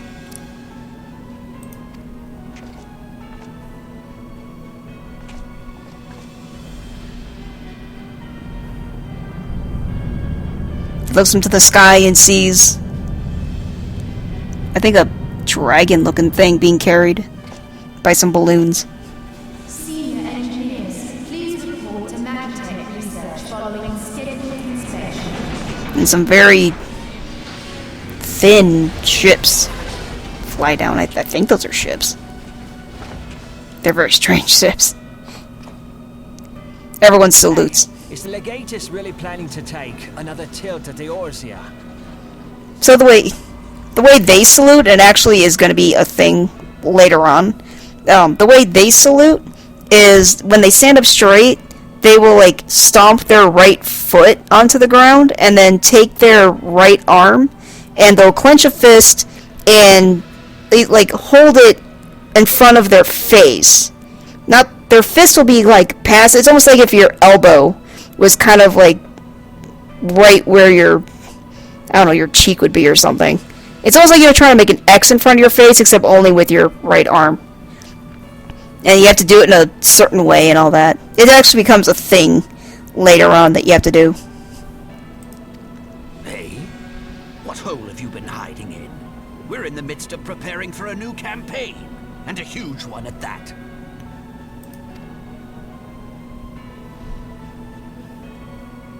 But I thought the Emperor had given up the Western lands for lost after Carteneau. What could the Legatus possibly hope to gain by acting alone? I sense you harbor certain doubts over the wisdom of the Legatus' plan.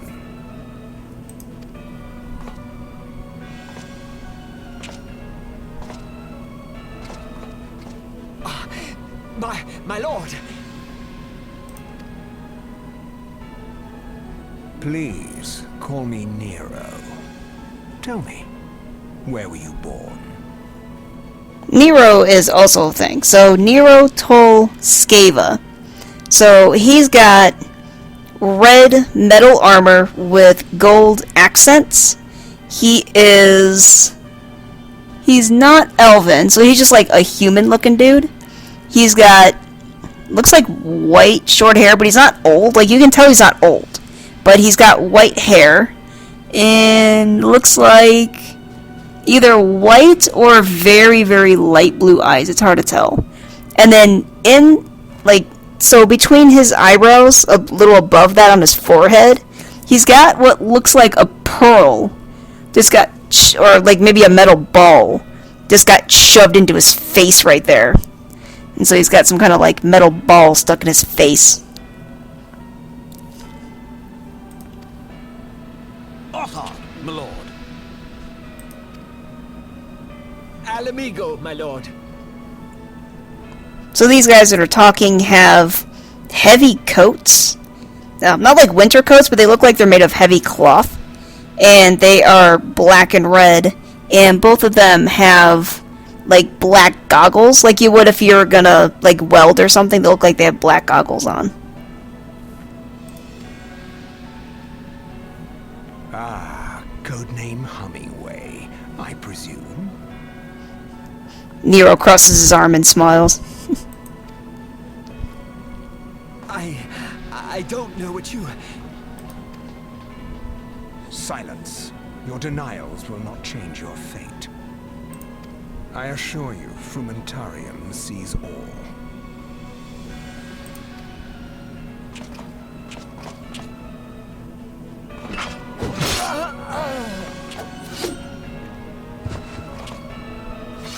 Nero took his massive sword and cut that guy in half. Clean up this mess, and do not miss any, or I shall be most displeased. At once, my lord.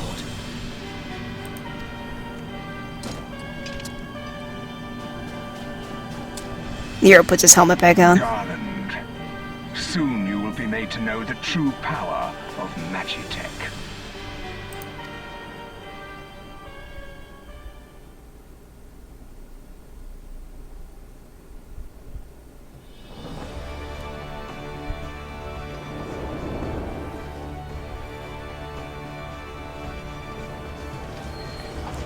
Limsa Lominsa, the upper decks.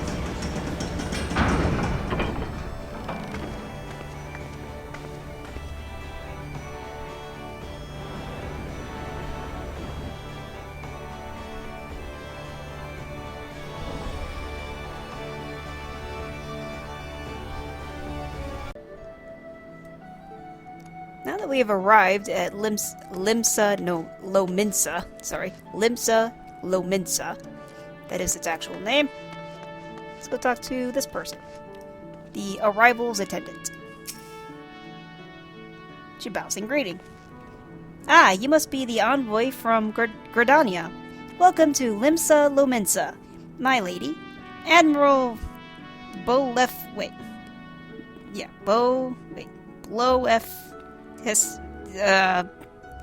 crap.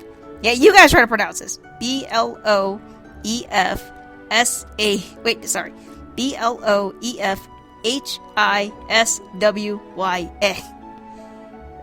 Bloefsa awaits your arrival. Just gonna nailed it. Nailed it. Don't worry. Got your name completely right. 100%. Storm Honor Guard. Person also bows in respect. That's cool. Oh, it's the cat person. Haven't seen too many of these, but yeah, it's a cat lady. I think it's a lady.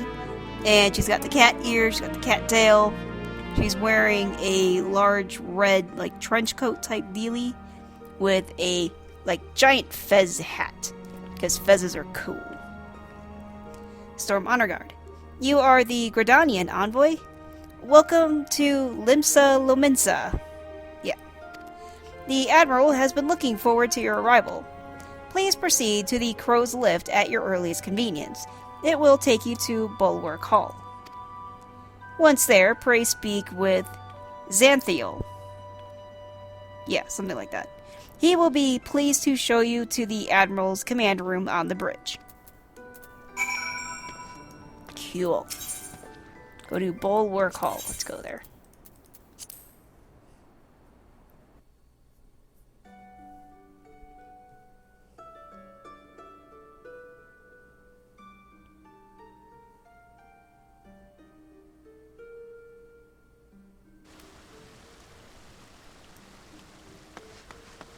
Alright, let's go speak to another dude at the door here.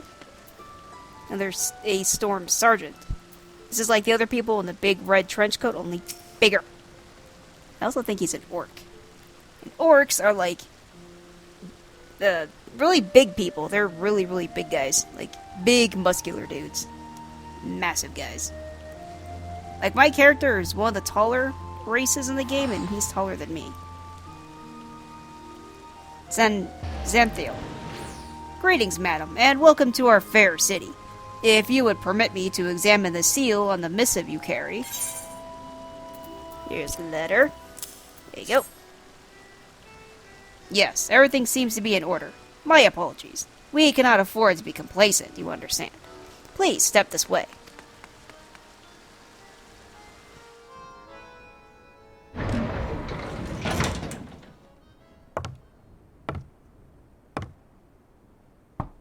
Enter.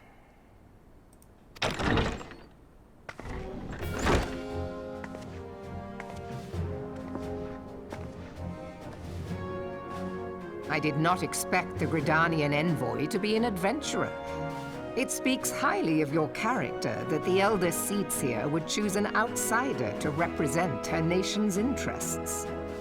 So this is Merlwyb? M-E-R-L-W-Y-B? Merlwyb? And she was in that other cutscene we saw at the ceremony. She's the one that I described as the pirate lady. She's kind of like if a pirate was also a vampire. Because she has very, like, pale white skin. I don't think she's an elf. If she is, her ears are pathetic if she is an elf. She might be an elf, I just can't tell. And her eyes are white, her hair is white. But she's clearly not old, you know.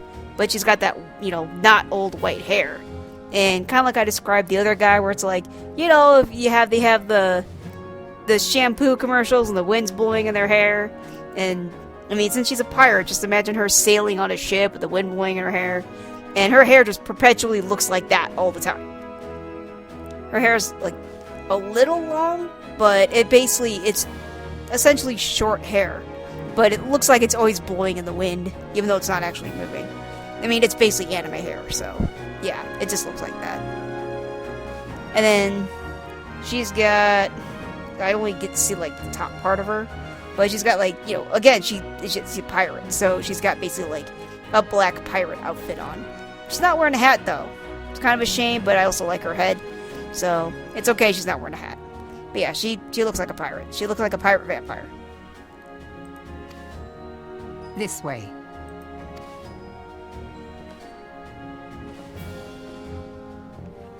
I bid you welcome. I am Melvib Blufisvin, Admiral of Limsa Lominsa, and Commander of the Maelstrom. Now, what news from the Black Shroud?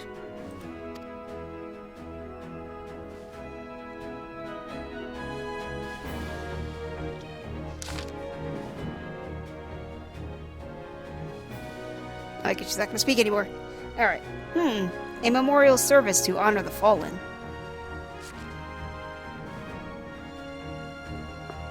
She crosses her arms. 7 hells. Has it been 5 years? 5 years since the Garlean Empire sought to wrest Eorzea from our grasp. It was an answer to the Imperial threat that the city-state formed the Grand Companies and forged the Eorzean alliance anew. But Garlemald was not content to wage all on a simple contest of martial might. They had other plans. The Meteor Project. Legatus Nael van Darnus, hells take him, intended to cleanse our realm by snatching the lesser moon, Dalamud, from the heavens and casting it down upon our heads. Desperate to prevent this lunatic scheme, we marched our forces to the Cartano Flats, and there met the 7th Imperial Legion in battle. Never have I seen a fight like Battle of Cartano, and I have seen full many. But though we gave no quarter, spared not one once of effort, we could not prevent what followed. From inside the shell of Dalamud came a winged nightmare, a dragon the size of a bloody city. 'Twas the elder primal Bahamut, bent on making an 8th hell of Eorzea. She crosses her arms again. In the space of a breath, the legions of the Empire were set aflame, while our own armies fared little better. 'Twas as if the whole world was burning. Words cannot well describe the scene. Yeah, I tried. It was it was really damn hard. And yet, by some miracle, few among us were spared. She spreads her arms out wide. Even as I steel myself for death, a blinding white light enveloped me, robbing me of my senses.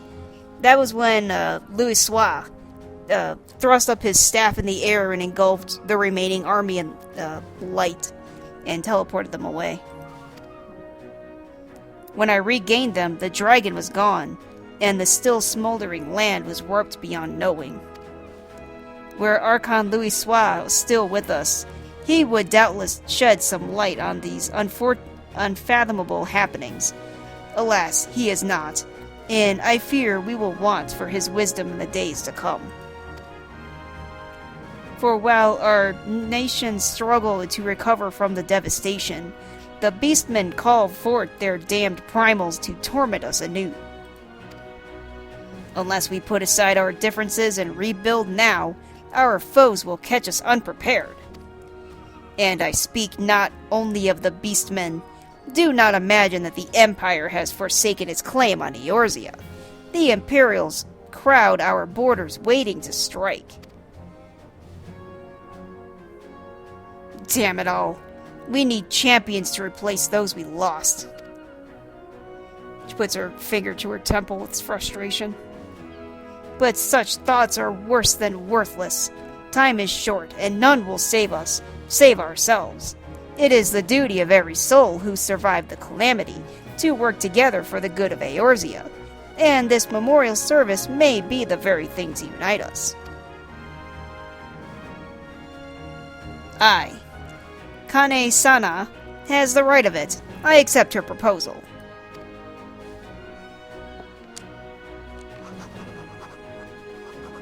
She takes her feathered pen and signs the document.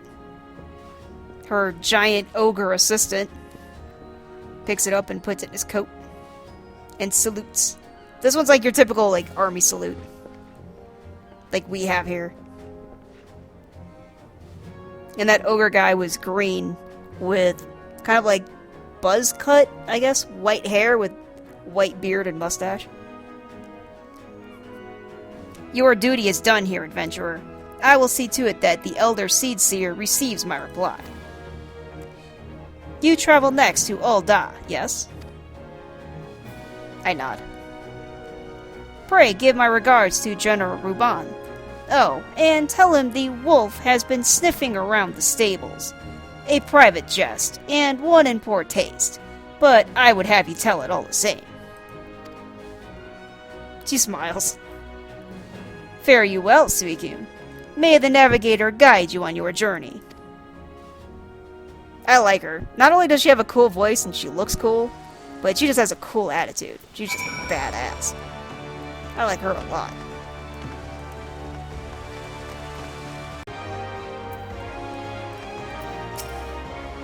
Airship ticketer. Greetings, madam. This is the counter for passengers traveling to Ul'dah. A pleasure to serve you again, madam. Are you ready to board the airship to Ul'dah? Yes.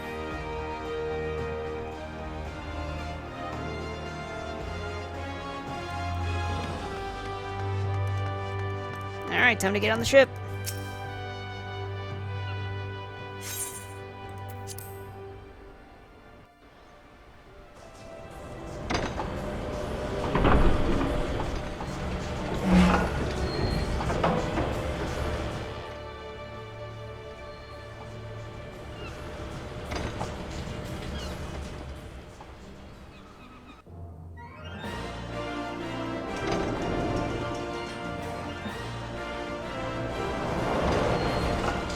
Ul'dah, Steps of Nald.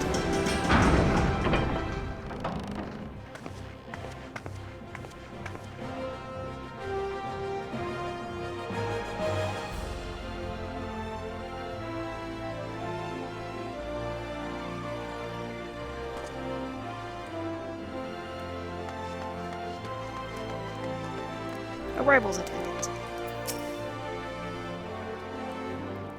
Ah, you must be the envoy from Gridania. Welcome to Ul'dah, madam. The Flame General awaits your arrival. Leave the landing area? Yes.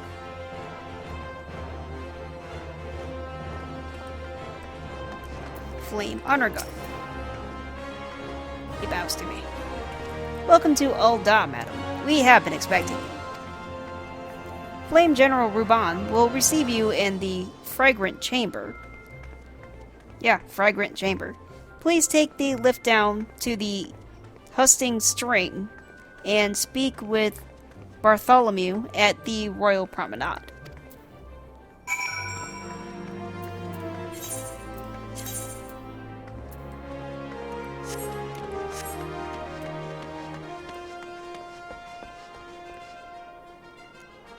This way? Question mark?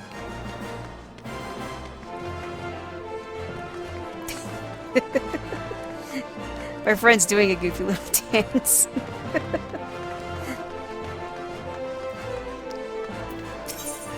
Alright, Hustings Strip.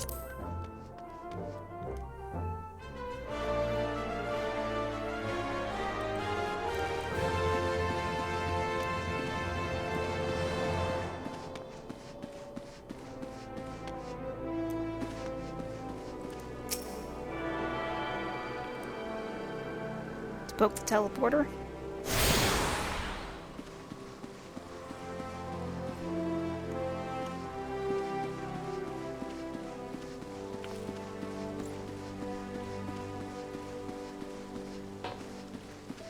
This place is a giant circle. Yeah, it's basically a giant circle. It's very fancy, with red carpeting everywhere. This rug leading to the giant chamber is black and gold. Very ornate.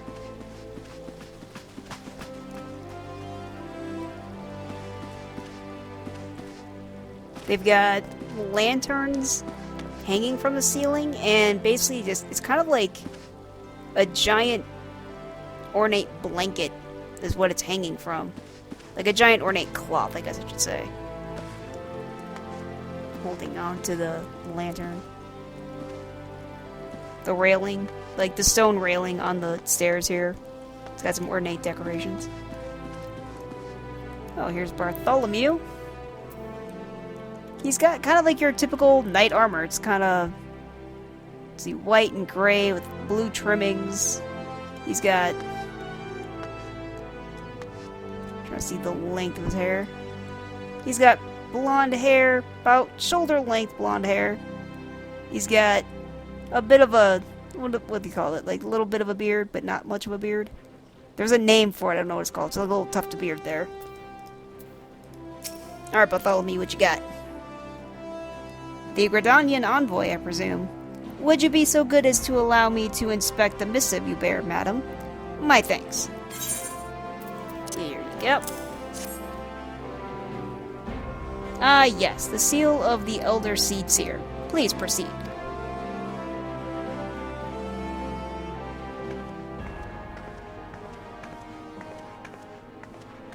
Ah, a guest from Gridania.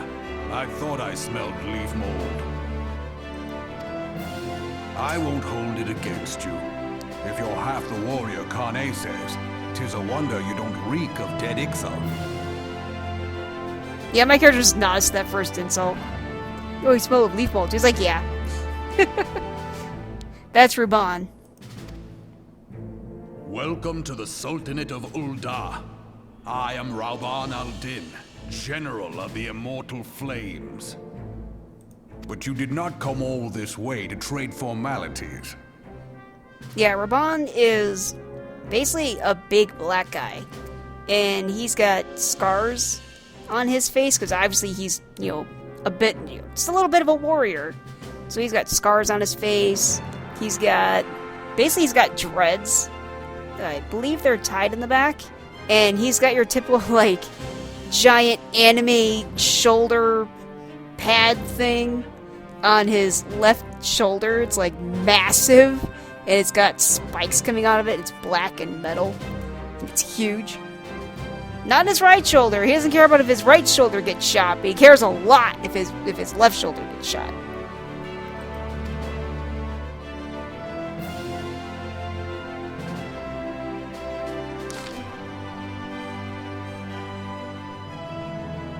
Cartano. Aye, I remember bloody Cartano. The whole, one shoulder pauldron thing makes me think, oh, I only want to guard one nut. Screw the other one. As long as I got one, I'll be alright. Do you know what happened that day, adventurer? When we took the field against the Garleans? I mean, yeah, I've seen it a couple times in a flashback. So, my counterparts have educated you. Yeah, we'll go with that. Oh.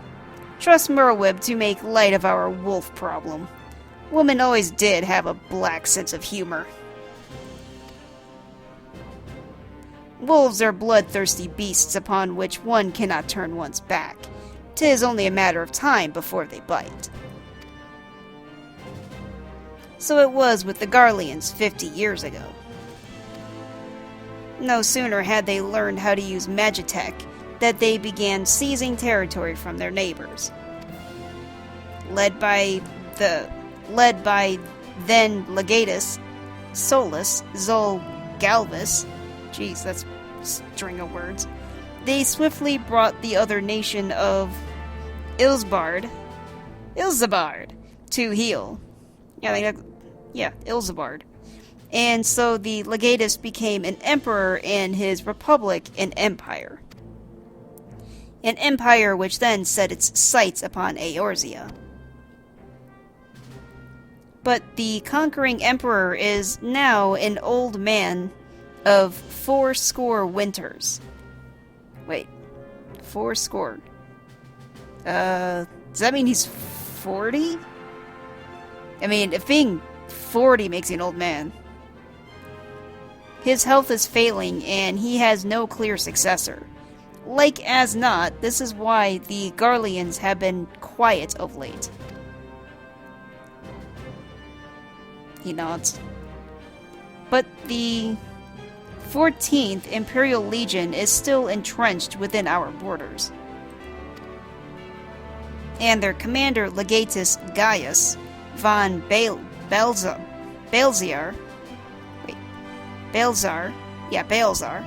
has long harbored ambitions of conquest. Yeah, Legatus Gaius von Balzar. Pretty badass name, too. Assuming I pronounce it anywhere near correctly. Were he to strike now, I fear we would fall like so many others before us. And not only Ul'dah, but Gridania and Limsa Lominsa as well. For the calamity brought the lot of us to our knees, and we've yet to give up. Or get up. We barely have the strength to stand against the beast tribes, never mind the primals they mean to summon. We are a realm divided, adventurer, an alliance in name only. But the wolf cares not for the plight of its prey. The Garleans stir. The Admiral would not let it go unnoticed. All other concerns pale in comparison to the Empire, even the beast tribes and their bloody primals. He nods. We must stand united once more, that much is clear. And if we're to do so, we must remember the cause which last brought us together. Kane will have her memorial. We will honor the memory of the fallen. We will remind the people what their brothers and sisters fought and died for.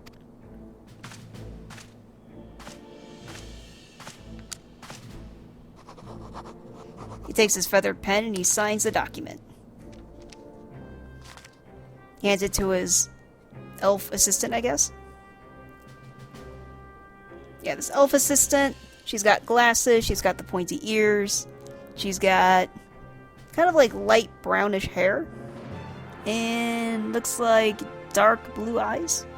And she's wearing a very scholarly coat.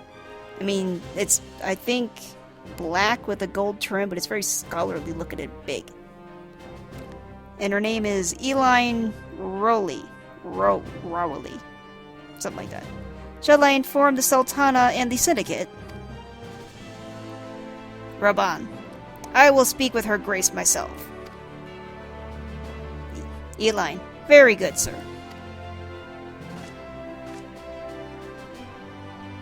Ruban. The Elder Seedseer will have my reply soon. Reply anon. My thanks to you, adventurer. Raban's outfit kind of looks like if a Greek also donned some black heavy armor. Oh, what's this? Wind-up airship. I got a little toy. You may now make use of the airship routes connecting the three nations. Before you may board an airship, you must pay the requisite fare and guild. Minions! I got minions! Yay! I already know about minions. They're basically just like little pets that can follow you around. They don't actually do anything. They don't fight in battle or nothing like that. Alright, let's speak to Bartholomew. Ah, my lady envoy. I trust you're saying the Sultanate has been pleasant. Now, if you do not mind me asking, do you perchance have plans to visit Limsa Lominsa in the near future? If so, I have information that may be of interest to you. I once accompanied the Flame General on an official visit to the seaside city-state, during which time I became acquainted with Baderon, the proprietor of the Drowning Wench. Well, the man sent word just now that he has a job for a capable adventurer. I can think of none with better credentials than you. Baderon would doubtless be pleased were you to offer him your services.